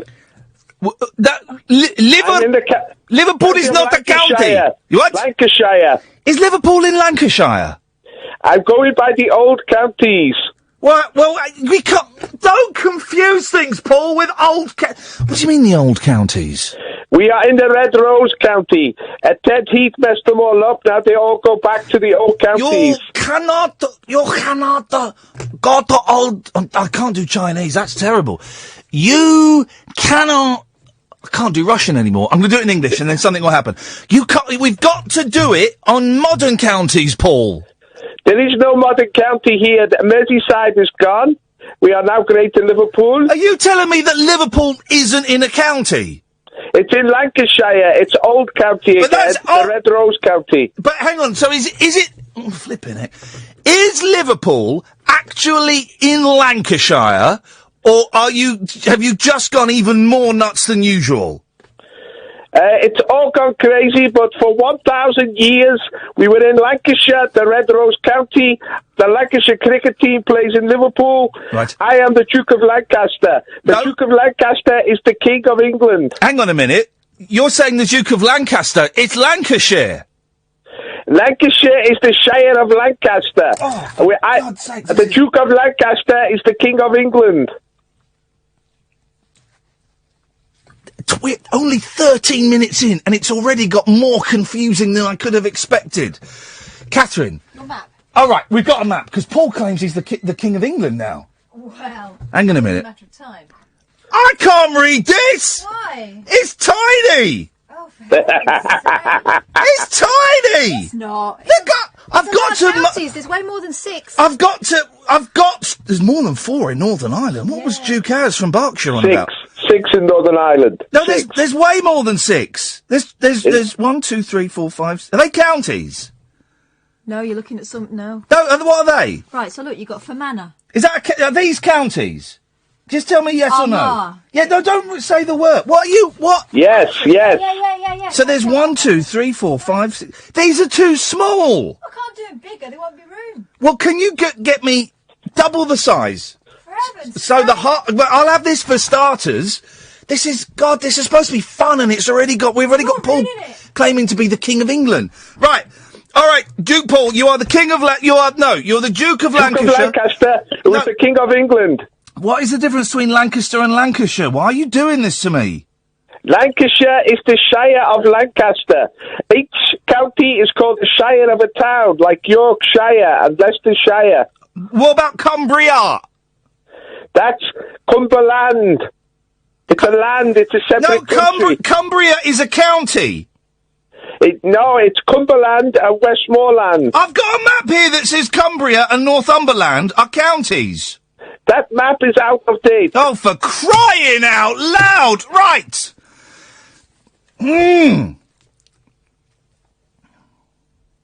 This was supposed to be a little bit fun, and it's actually turned quite dark. But we've started now. We will continue. Let's have a break and calm down, okay? We're giving away counties. It turns out, none of us know anything about counties. Harry Tracy Gatford, I'm coming to you. It turns out we don't know anything about counties. So can we go definitive on how many counties there are, what a county is, and how the hell is Duke Paul the King of England? How did that happen? Late night, Iain Lee on Talk Radio. We have ways of making you talk. Get rid of the music. We haven't got time for the music, Ed. No music. Honestly, there's so much to get through this evening. We're giving away counties. Here are the rules. You phone up. If you live in a county, you own it. You become the Duke or Duchess of that county. For some reason, and I don't quite know how, Paul is now the Duke of Lancashire, which apparently makes him the King of England. I'm not... Okay, we'll deal with that later. If someone has claimed a county, you can phone up. There are rules, Catherine. You can phone up and invade that county. Once you say, I am invading County Berkshire, then the reigning Duke Az, has got 5 minutes to phone up. And if he phones up in the 5 minutes, then your invasion is defeated. If he doesn't, you win the county. Now, Catherine has given me... right. This is not a county map. Right, get on that microphone. Get on that microphone, please. I'm proper angry now. Because if this was a county map, right? Yeah. In Scotland, there's a big chunk and it's called Highland. It's not... There isn't a Highland County. There is. Well, there isn't. If it says on the map... Look, No. I'm bringing you a big one now. No, I have found... Thank you. It's the same map. It's just the big. It's the same. There is no map there is no county called Highland. And there are 6 counties in Northern Ireland. This map has 15. No, I have found... I think you're looking at racist maps. Well, that's true, but I told Also, you... what's Paul talking about? The House of York won the War of the Roses, so he did not inherit the throne. Listen, what's he talking about? It's like he never went to Cambridge at all. No, I am... Paul is the King of England, and we'll have to sort He's that not. out. No. I dispute that. You have given me an absolute useless... Oh, microphone's not working. This one hasn't even got Yorkshire on it. No, this is... Right, your map is pony. I found one online. Right. Okay, we're in. So we've got Berkshire, royal county thereof. Other counties that you might consider: Sussex, Monmouthshire. No! There's one in Wales called Cardiganshire. Isn't that marvellous? Oh, Cardiganshire. And what a surprise. It's not on the map you gave me. I've gone... Anyway, right, maybe you live in Cardiganshire. Wouldn't that be lovely? Hang on a second. Caddy, what do you want? Warrenheim County of the West Midlands.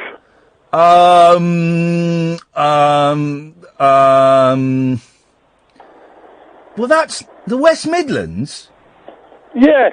That's not a county. Yes, it is. It's not on my map. Under the Local Government Act of 1974. Oh, flipping heck. Right, hang on. Oh, it's over there. It's a little bit, hang on It's not a county. No. Well, it's on your county map. Well, that's probably like a political thing. Not a county. This is so complicated. It's like Birmingham's in Warwickshire. It's not in the, it's not in the county of the West Midlands. Well, when I used to work for BBC WM, the WM, I found out about a year and a half into my tenure there, stood for... West Midlands. West Midlands. Yeah. It's not a county, Alan, I'm afraid. Oh! It's going to be controversial. Uncut after-hours conversation for the up-all-night generation. Late Night Iain Lee on Talk Radio. We have ways of making you talk. Stop the music! We haven't got time for it. Here we go. Now, this shiz just got serious, alright? Russ. Hello. Hey up. Yeah. You know what you've called in for? Say, I'm enjoying this show very much tonight. It's going to be one of my most favourite shows you've done. I just find it... Best show I've done in 5 years, Russ. The stats are in. Amusing. The figures are in. The stats are in. It's the best show I've done in 5 years. I'm enjoying it anyway. Well, that's all I'm doing it for, Russ, is I'm doing it for you. And if you're happy, thank you, love. I'm happy. Can you believe La La Land got 12 Oscar nominations? It don't appeal to me, and I've heard it's not that good. It's utter rubbish. I'm thinking of doing a protest at the Oscars, similar. You know that there was a protest last year from members of Hollywood's black community saying that because there weren't any black people nominated. Well, I'm going to do a similar protest. I'm not going to black up or anything. I'm not going to be insensitive, but it's about La La Land's inclusion in the Oscars. I think it's as offensive as having no black people nominated for Oscars. Will it be a dirty protest? That's inappropriate, Russ, but that's also... I must admit, it has not been crossed off the list. Now, what have you got for us, Russ? I hereby stake my claim on the county of Staffordshire. Oh! Taking it back. 5, Taking 6, 7, it 8. back. Hang on. 11:38 and 53 seconds. Right, that's the time. They've got to call in. Now, who are you up against? This gets very confusing now, because you're now up against the Duchess in Waiting, Tracy, who we don't actually know. Have you seen the river in Wolverhampton, Russ? Right, I'll be honest, I had to Google it. That apparently there is no river as such. Fake news. But there are tributaries. There are what? Tributaries. Tribute bands? The river River Penk and the River Tame, but they're classed as tributaries. Okay. So they're not classed as a river as such, but they are, if you know what I mean. Tracy? It's a bit ambiguous, but it's a little bit. Tracy, but she's from Wolverhampton. You see, to me. I know it is Staffordshire, but it's up in that neck of the woods towards being classed as West Mids. Right, Russ. West Midlands is a region and not a county. Thank you. We have proven tonight that the West Midlands does not exist. Okay, it doesn't exist. It's just a crappy radio station that's lost its direction. It does not. Right, hang on a second. I'll take this. Hang on. Yes, caller. What is your name and what is your title? I am Lady in Waiting, Tracy. Come on, Tracy. Hey! Be having you. Russ! Russ, right, now, here's what happens, right? Your coup, Russ, has backfired horrendously. You are now slave Russ, and you have to do... I haven't been given an opportunity to stake claim. No, you stuck claim when you phoned up. That's you staking claim. And it's not real. It's just to fill 120 minutes of radio. It's not real, right? It doesn't matter. It's real to me. You stuck claim, right? And all she has to do is phone up. All she has to do is phone up in within 5 minutes. But. I think it was less than 5 seconds, not 5 minutes. I found Ian. Yeah, well, it was. That's how into the show I am tonight. I'll tell you what we're going to do, guys. Calm down. We're going to calm down, and we're going to We're going to introduce a 30-second chill-out period. Okay. No talking, no fighting, no arguing. Okay, Russ? Yep. Okay, Tracy? Okay. 30 seconds chill out, because I just think we need it. Okay.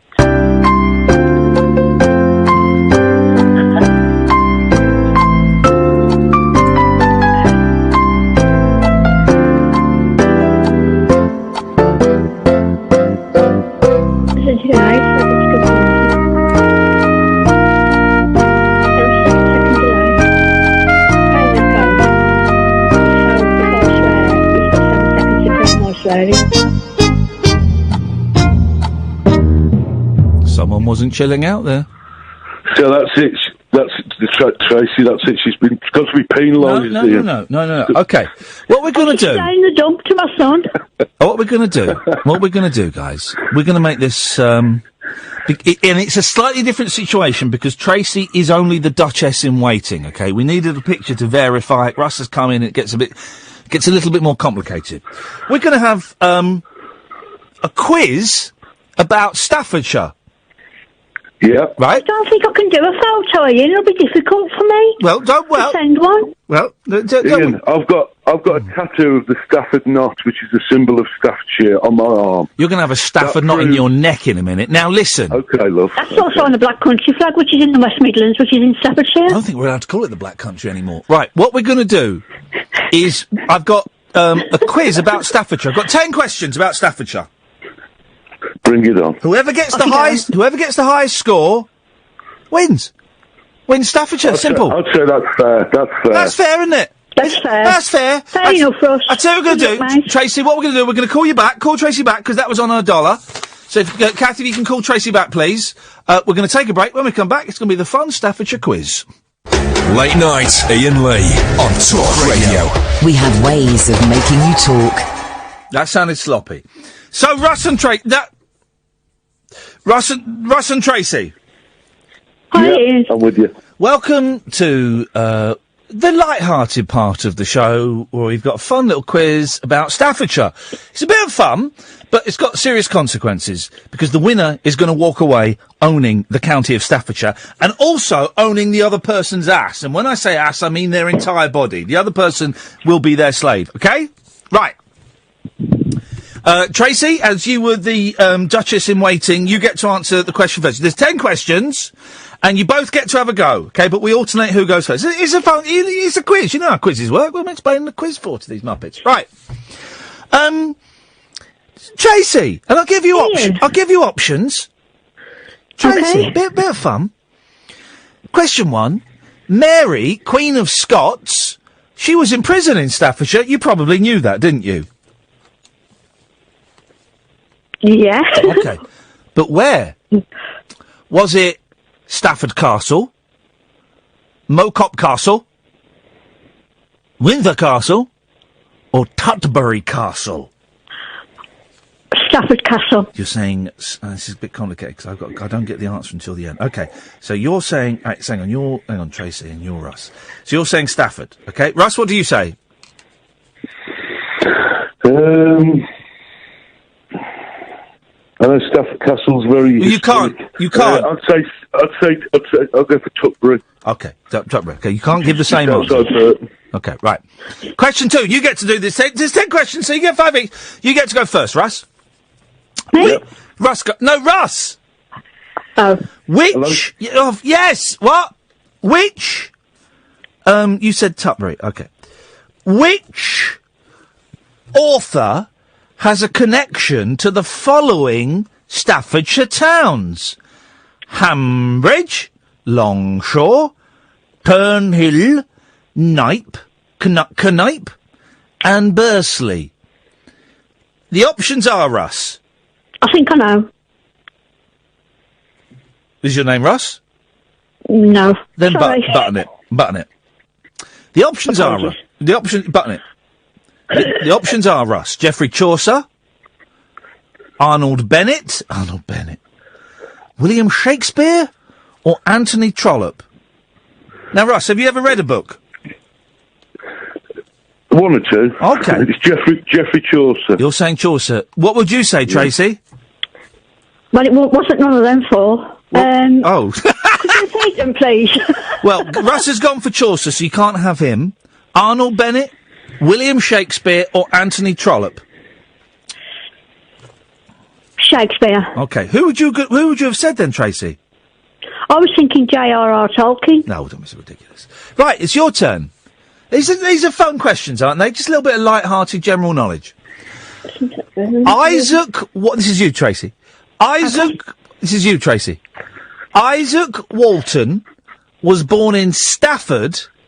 It's literally the first quiz that came up I Googled. I wish I'd looked a little bit harder. Isaac Walton was born in Stafford in 1593. Which of the following pastimes is he associated with? Football, croquet, fishing, or hunting? Isaac Walton. Fishing. You're saying fishing? What would you say, Russ? Well, I know the answer. It's fishing. Well, you got. He wrote The Complete Angler. It turns out you're okay. That's a fun fact. You like your fishing. I only know that. Isn't in Wolverhampton? You can't. There's in the river. They go fishing in the river in Wolverhampton. But there isn't one.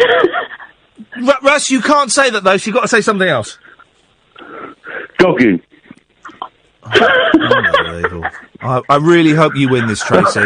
I really hope you win this. I don't want a duke who's going to promote dogging. Steady on. Now, number 4. This is for you, Russ. In the village of Ingestry... Ingestry, yes, I said.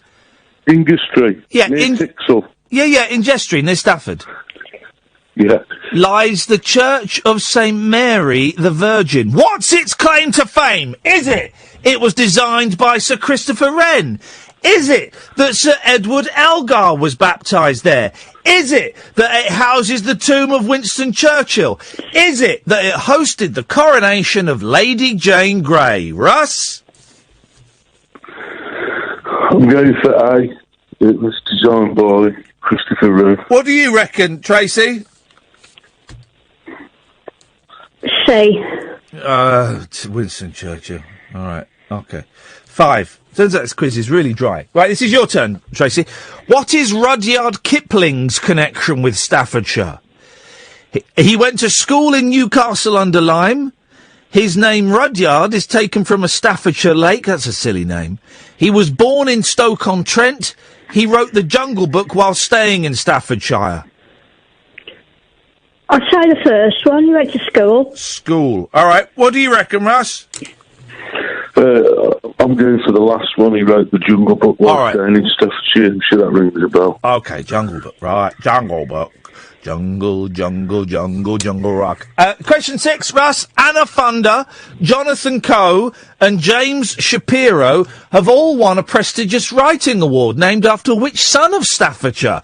Samuel Johnson, Anthony Trollope, William Shakespeare, or Dickens? You love Mike's Dickens. What do you reckon, Russ? I'm tempted to go for Samuel Johnson.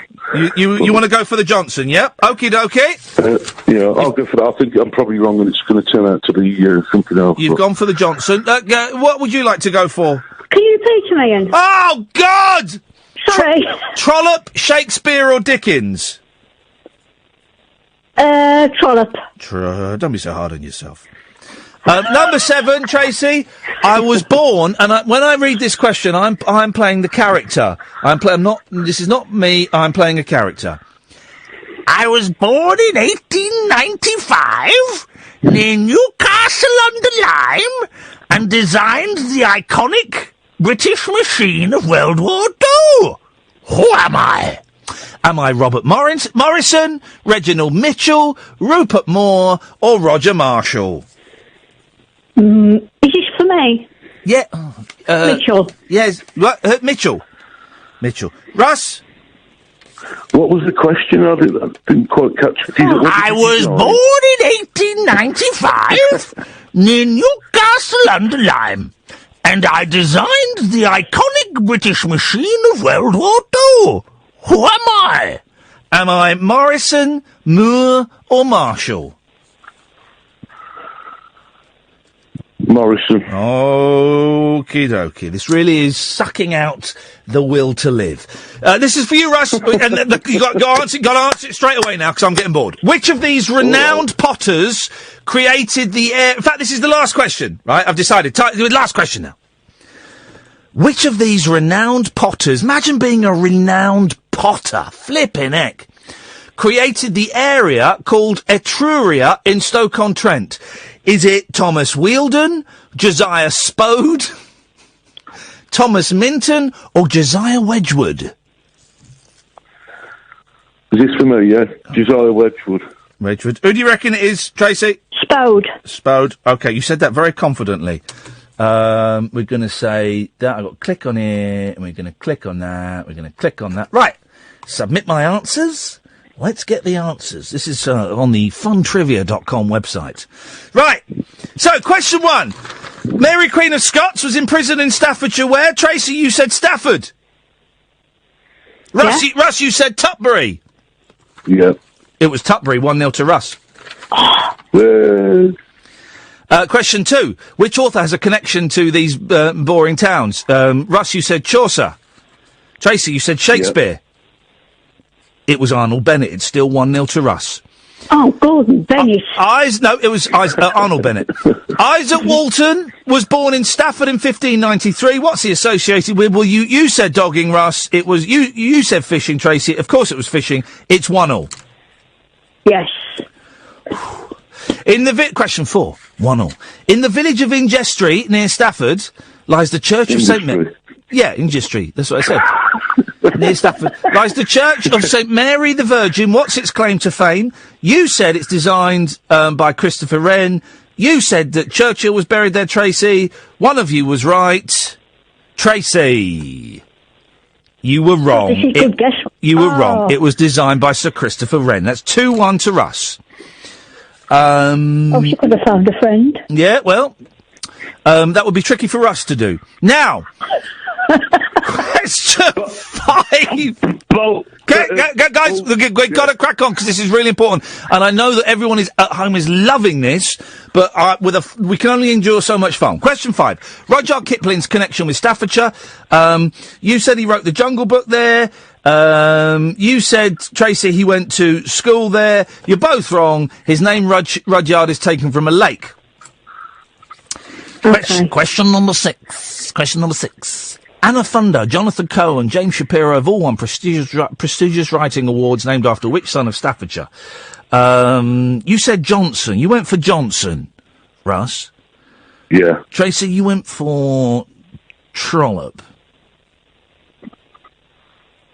Russ. I was wrong. Yeah, I'm afraid you're wrong, Tracy. Russ is right. It's 3-1. Tracy, you've got to get the next 2 questions right to take it to a really exciting tiebreak. Right. Oh, flipping heck. Question 7. What century this is? I was born in 1895 near Newcastle under Lyme and designed the iconic British machine of World War II. Who am I? You said Morrison. I think, Russell, I can't read my writing. You said Mitchell. Tracy, you're correct. It's 3-2! 1 question left! Which of these, and I'll tell you what, one of you has got this question right, so one of you is going to become the Duke or Duchess of, where is it we're fighting for? Staffordshire. And the other one's going to become a slave. No, because if Tracy gets it right, it's a draw. Oh, I've kind of given away, Russ, that you've won, then.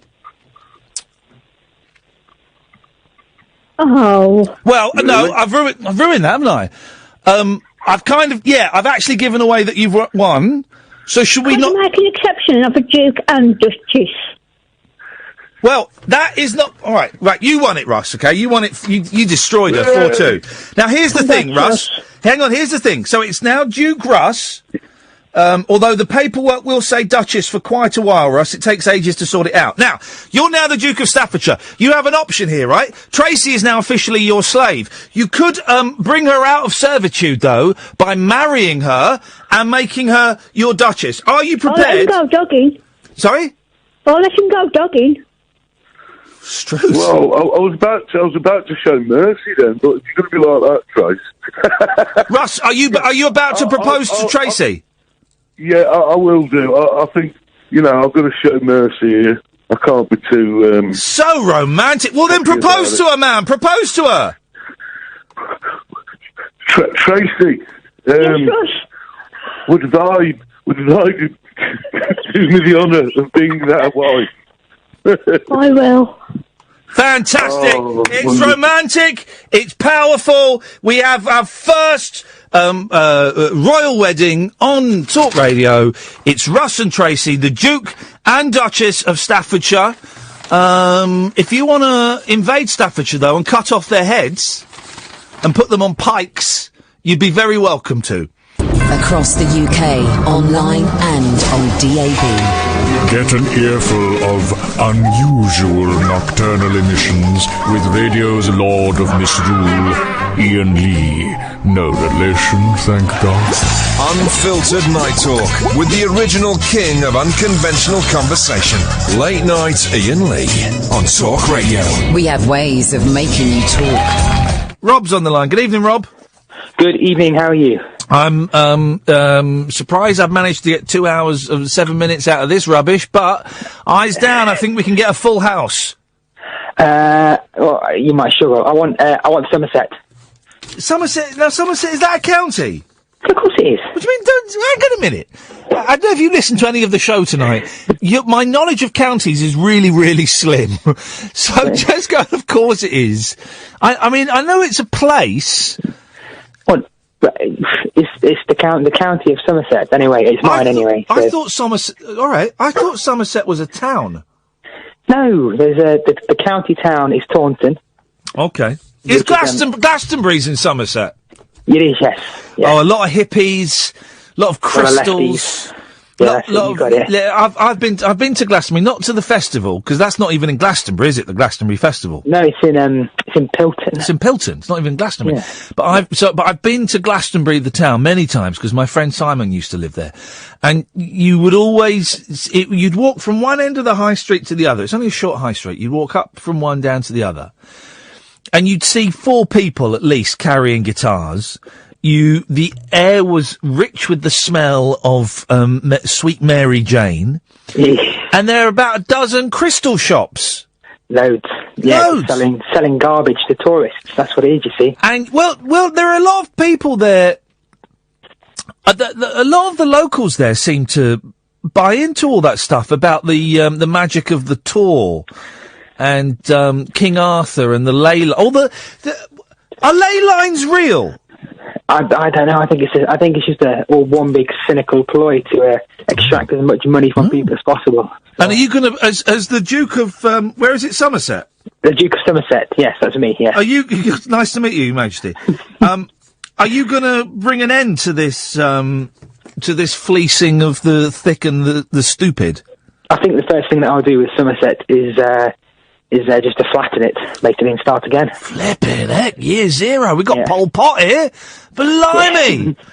How are you going to flatten it? Bulldozers or with the big bomb? I'll probably go thermonuclear, to be honest. He's got a nuke, Somerset!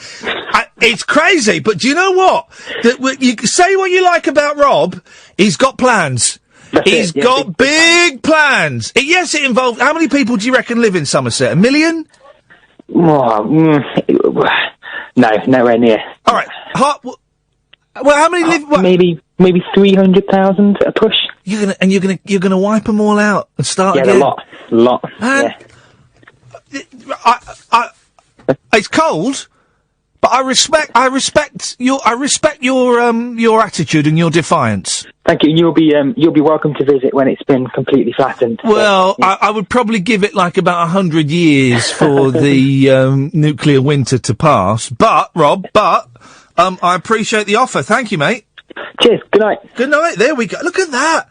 And he left. He came in straight away. I want Somerset. I'm gonna nuke it. I'm off. That's incredible attitude.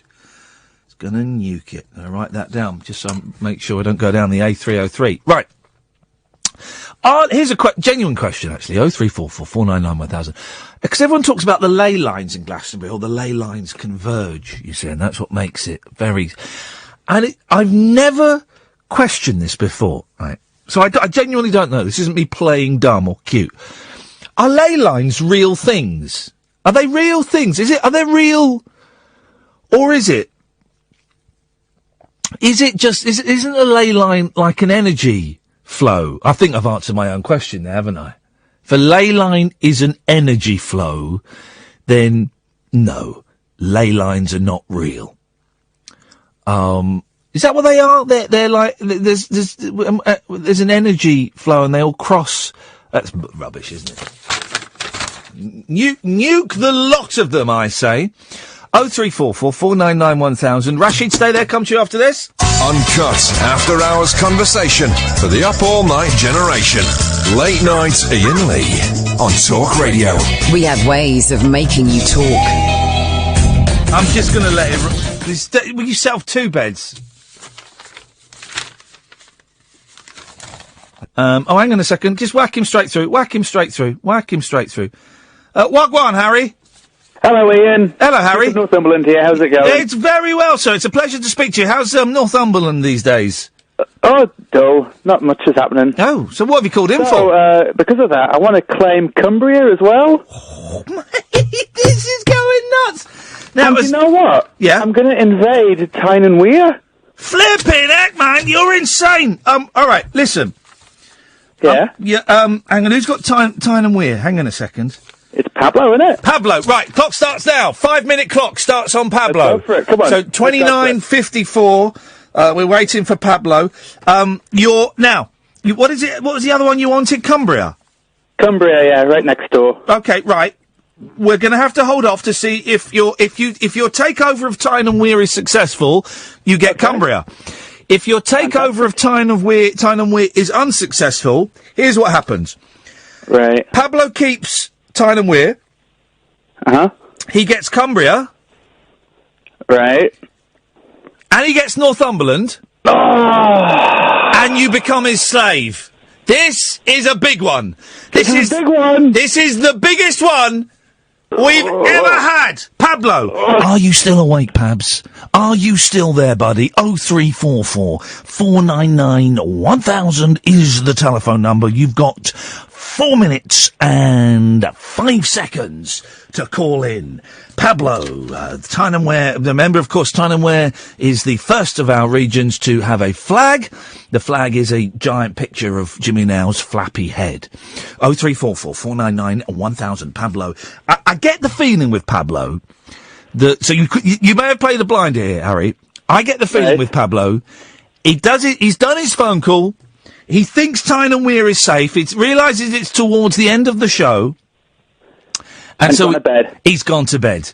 And this is the problem with dukes and duchesses and sheikhs and lords and lordships. Very, very sleepy people. Very, very sleepy. And you have absolutely got to be on your guard 24/7. And if you can't stay awake yourself, well then you've got to have either, you've got to have a security system of some kind, whether that be people or whether it be cameras and alarm. Hang on a second! Whoa! Whoa! Whoa! No! Whoa! This is literally the most exciting thing that's ever happened to me. What's your name, caller? Tis Pablo raising the flag of Jimmy Nail's head. No! I will take my bounty and pillage and plunder. Stop pillaging! Can we not have any more pillaging, please? Right! I'll plunder. This is incredible, Pablo. What a comeback! I've taken the northeastern bounty. What you get now? Right.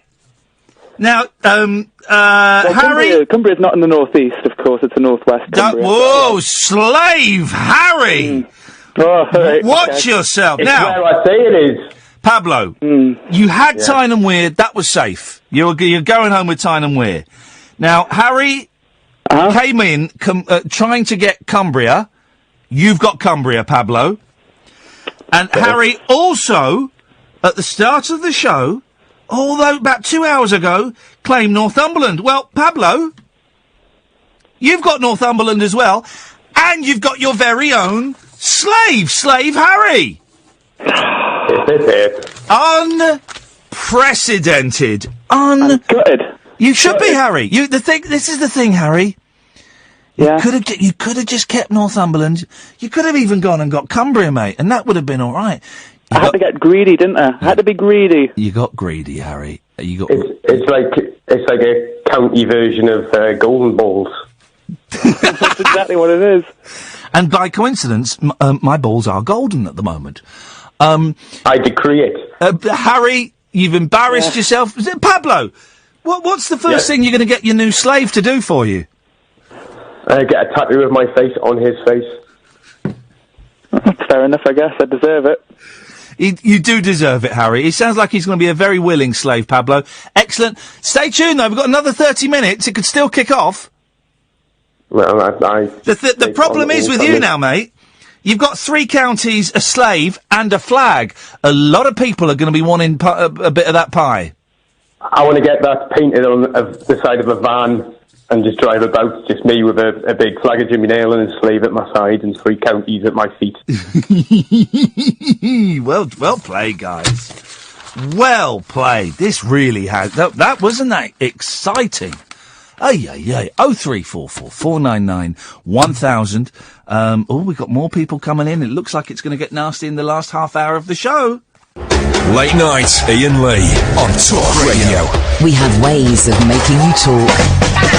What is that? That's James Whale music. The thing is that people that only listen to the last hour of my show think James Whale died in 1997. They don't know that he's back doing a show Mondays to Thursdays, 7 to 10. So let's not, promote that.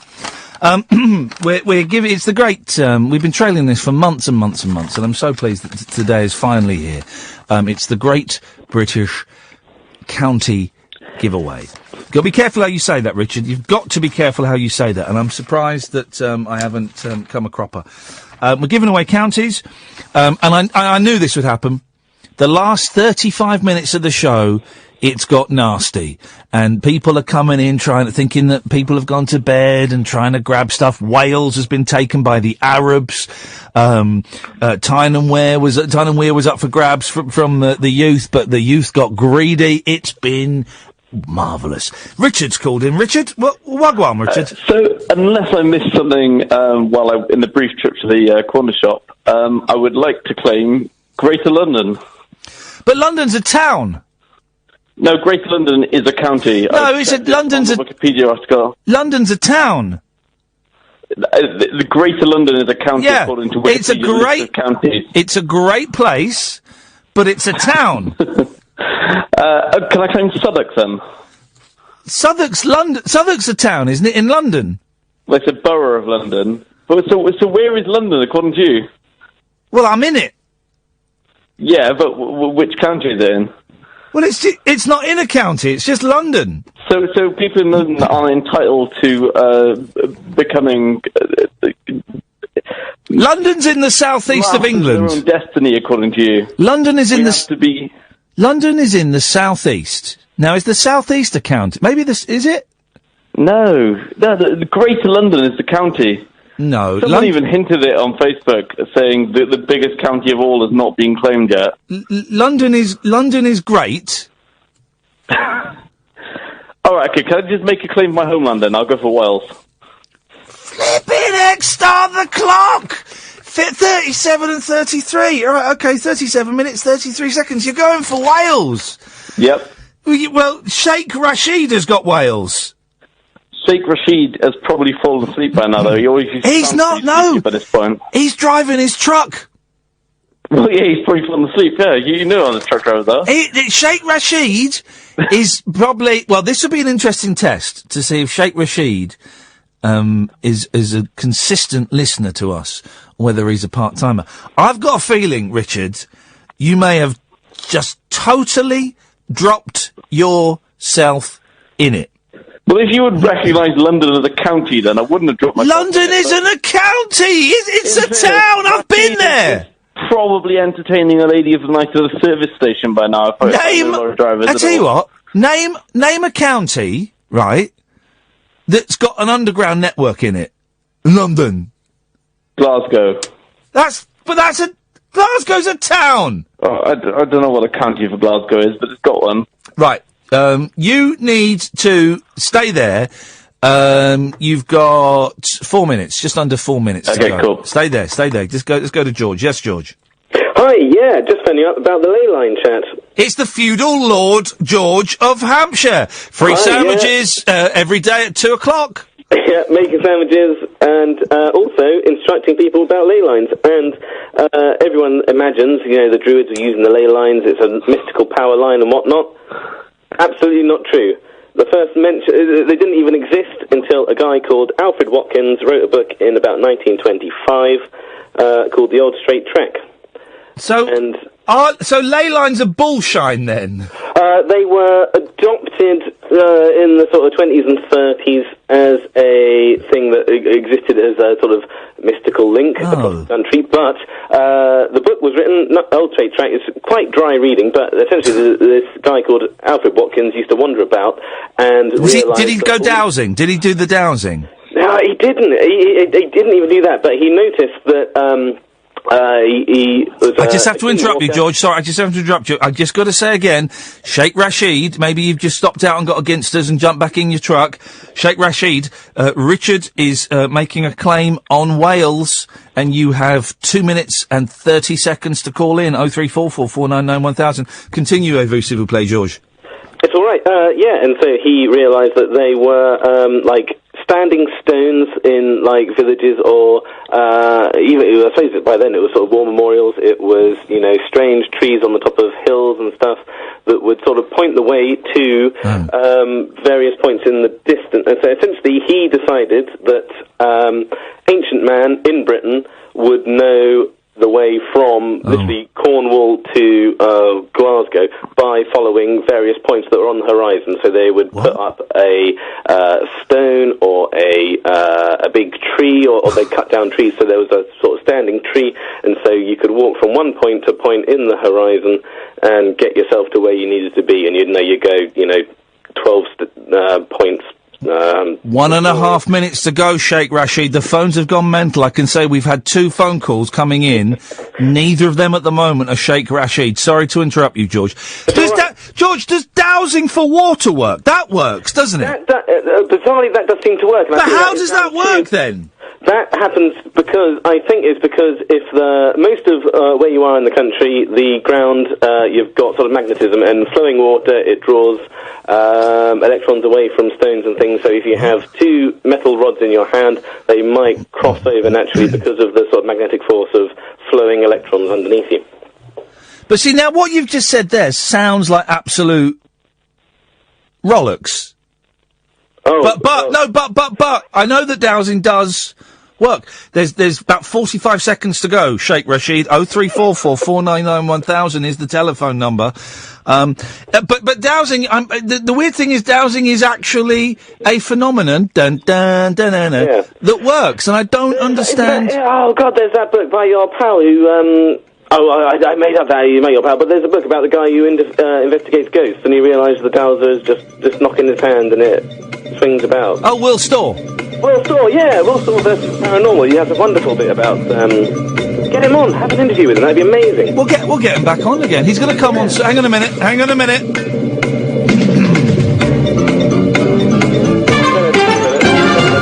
Wow, ladies and gentlemen, this is outrageous. All stand for His Majesty, King Richard of Wales. Now, it gets complicated. Let me write this down. So, King Richard of Wales. I'd just like to say my rule will be difficult for all residents. Wow. It can't be as bad as the poor suckers, and I said suckers, that live in Somerset. They're going to get nuked. Right, King Richard, Your Majesty, sir, gets complicated. You instantly gain access to Slave Craig. He's yours. You also get Slave Sheikh Rashid. Yep. Okay, I'd like to free Craig. What? But I want to keep Rashid because racist drivers. Racist. I like that. He's gone traditional slavery. That's outrageous. But I like. Hey, listen, he's the king. He can do what. So Craig is freed. I was actually thinking because I can't drive myself, and Rashid is a professional driver. Okay. You also get, and I know that it was County Down that Rashid wanted, but I wrote down Durham, so we're going to stick with Durham. You also get Durham. What do you want to do with Durham, Richard? Do you want to, Your Majesty? Well, you know my opinions on the North. Yeah, you hate it. Yeah. What are you going to do with it? I guess I'll probably sort of some sort of policy where I just kind of starve the county to death over a long period of time. You guys are so harsh, but I respect that. Your Majesty, that was a beautiful, beautiful little sneaky attack there. You should feel very, very proud of yourself. Well done. Thank you very much. Thank you, Your Majesty. And George, thank you very much for calling in with those facts. There's more to go. We've got 2 more calls lined up. There's still time. I feel like I've got all these bits of paper like I'm playing Dungeons and Dragons or something. It's all taking it very seriously. 0344 499 1000, the last 20 minutes of the Great Talk Radio County Giveaway. Uncut after-hours conversation for the up-all-night generation. Late Night Iain Lee on Talk Radio. We have ways of making you talk. Right, here we go. The dying minutes of the show. Literally the last 15 minutes. And the phones have gone nuts. You lot are sneaky. I suspect we've got a few attacks coming in. Let's go to Matthew. Yes, Matthew. I'd like to claim Lancashire back. Start the clock. 43, so that means 5, 6, 7, 8, 48. Okay, that's Duke Paul, who is also the King of England. This is a big one, Matthew. If you get this, right, you are the King of England. But can he actually defend it? Because he's in Merseyside. Well, no, don't. Matthew, stay there. We're gonna keep the. I'm gonna keep my eye on the clock. Don't go anywhere. Duke Paul, King of England. Your time is ticking away. 0344 499 1000. While we're waiting for that, Lane. I am claiming County Durham. Now, the land of the Prince Bishops. Oh, for goodness sakes! Right, start the clock. 5, 6, 7, 8. Oh, flipping heck, it's all kicking off. The phones have gone nuts. Right. So 58 and 50 seconds. Right, 48 and 50 seconds. Oh, goodness gracious me.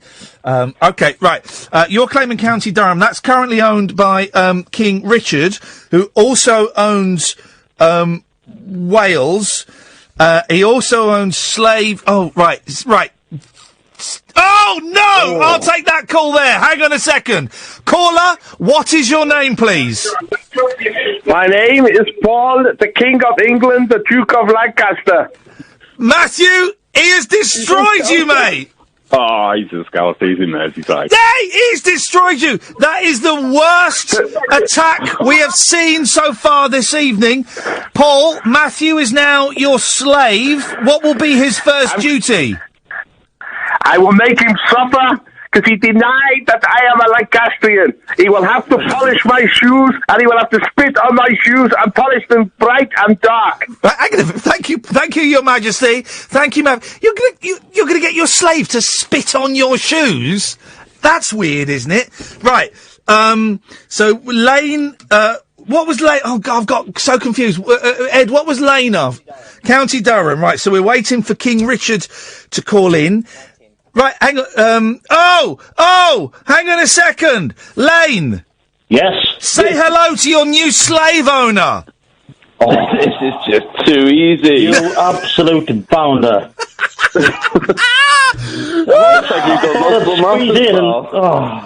Unbelievable! What were you thinking, man? He was only on the line 5 minutes ago! Gordon Bennett.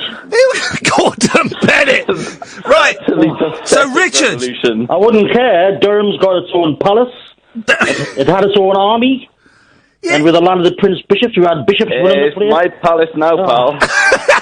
You swine. Right, so King Richard of Wales and County Durham, you've released Slave Craig, you've still got Slave Sheikh Rashid, and you've got Slave Lane. What are you going to do with Slave Lane? Probably just the most menial tasks, I think. Like, I don't think he's up to much. With a revolution like that, you know, come on. I can't expect too much from him. Slave Lane. Stay there, though, Richard, because this does actually get very exciting. I've got a theme tune for our next caller. Hang on a second. Hang on.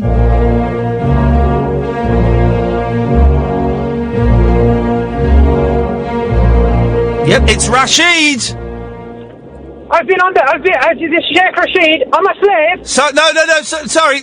Sheikh Rashid is dead. This is slave. This is Slave Rashid. I've been on hold for 20 minutes. No, Slave Rashid. I can see who calls in. You lost Wales. You lost County Durham. Of human rights. I'm taking to the court of human rights. No human rights. I'm afraid you're a flipping slave, mate. Rashid, mate, I've got about 2 bags of washing. If you could pick them up from Camberwell about 7:30 tomorrow morning, take them to a dry cleaner and just make sure they're back and dried by the time I get home from work, which is about 6:30. I had big plans for Wales. Yeah, well, if your big plans, tough luck. Right, now hang on a minute. Let me just get my bearings for a second. Right, hang on a second. Right. Harry, who do you belong to? Hello, Ian, can you hear me? Oh, it's a different Harry. Right, okay. Who'd have thought there'd be 2 Harrys in the world? Good evening, Harry. This is Slave Harry. Oh, it is Slave Harry. Same Harry. Ian, I'm going to make a break for it. I'm going to try and overthrow Pablo. Well, hang on a second. Let me. All right. Okay. This gets really, really complicated. So you are going to try and make a break for it. Yeah. Where are you going to head for? Well, Northumberland. I'm going to try and claim it again. Right. Try and get my old county back, and I'm going to try and become President of Europe. Okay. I'm going to throw a 20-sided die. This is like D&D now. Yeah. I'm going to throw a 20-sided dice. Okay. And this is what happens. I'm afraid.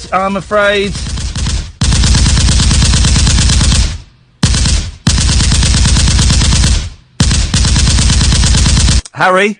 Yeah, am I dead now? Yes, is that you what are. that is? You're dead. You're out of the game. You're out of the game. Such a shame. Such a shame. So he could have been the Duke of Northumberland. He got greedy, and then he got shot. Flipping heck! Look at this. We've got. Were we still waiting for someone? Who were we? Oh no! Everyone came in. Everyone came in. Everyone came in. God, there's 8 minutes of this nonsense to go. Saga. Hello. Hello there. Hello, it's Saga, Lord of the North. Well, what? Lord of the North. Well, hang on. I don't see you on any of my official deeds. I'm claiming Scotland. You want all of Scotland? Aye. Now, North Ayrshire is in Scotland. Okay. Is that correct?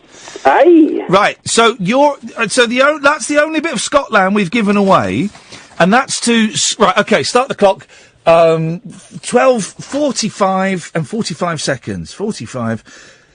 So, Scurvy Wench, One-Eyed Willie. You've got 5 minutes to call in 50. I think that's 55. To call in and I've got to do maths. Isn't there to be maths? Scurvy-eyed wench, One-Eyed Willie. You got just under 5 minutes to call in and save North Ayrshire, and also to save the entire Scotland. Saga, stay there. I've got a flag as well. It's a picture of my Bobby.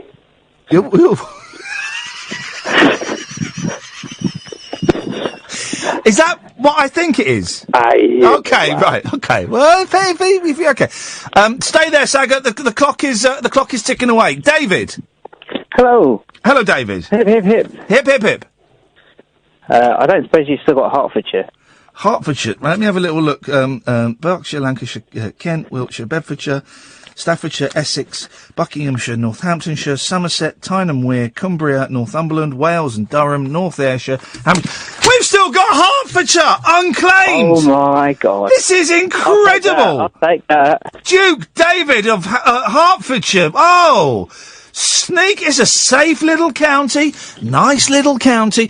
What are you going to do, David, to make it special, make it unique, make it your own? Admiral Green. Sorry? Admiral Green. There's not enough green. You're going to... Oh, add more green.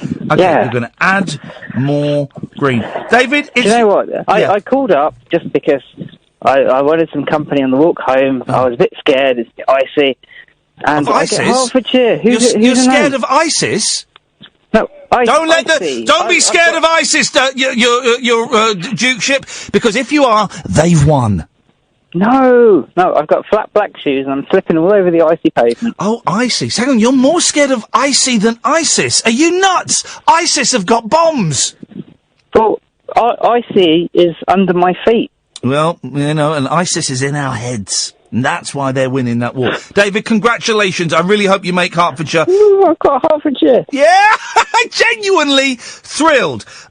Keith. All right, mate, how's it going? Yeah, good, thank you. We are running out of time. We're still waiting for Scurvy Wench, One-Eyed Willie to call in. There's about 2 minutes left on that. Yes, Keith? Well, I thought I would be the mayor of Middlesex just to get one over on that Scott Balcony fella. Do you know what I mean? Right, Middlesex doesn't exist. Also, it's a county. It's got a cricket team. Middlesex... No. Don't pull that on me, man. Come Middlesex does... You ask Russell Grant. Middlesex does not exist.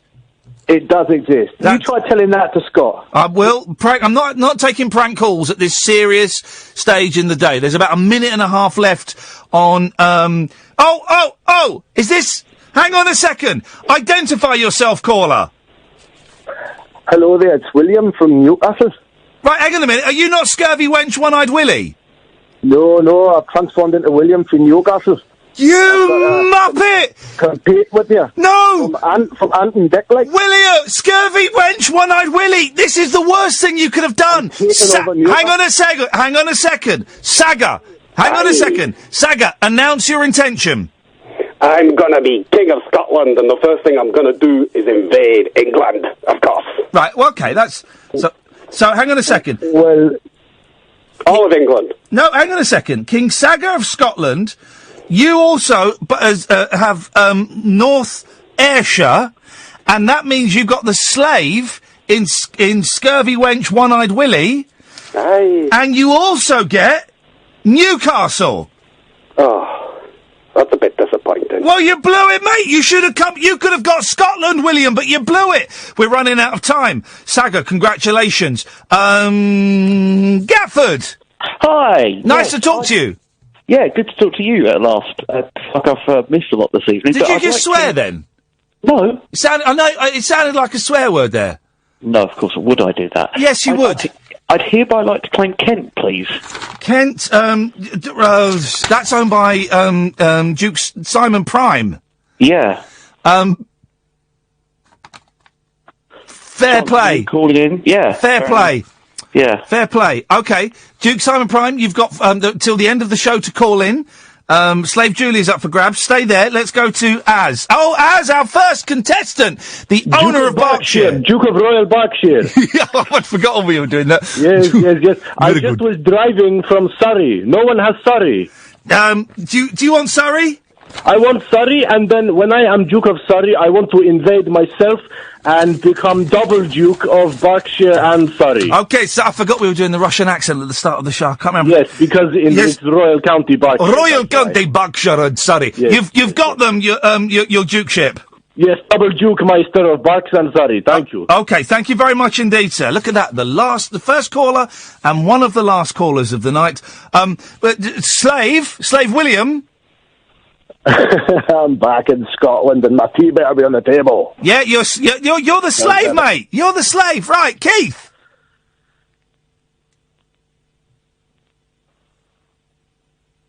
Keith? Hi. I'm on air. Yeah.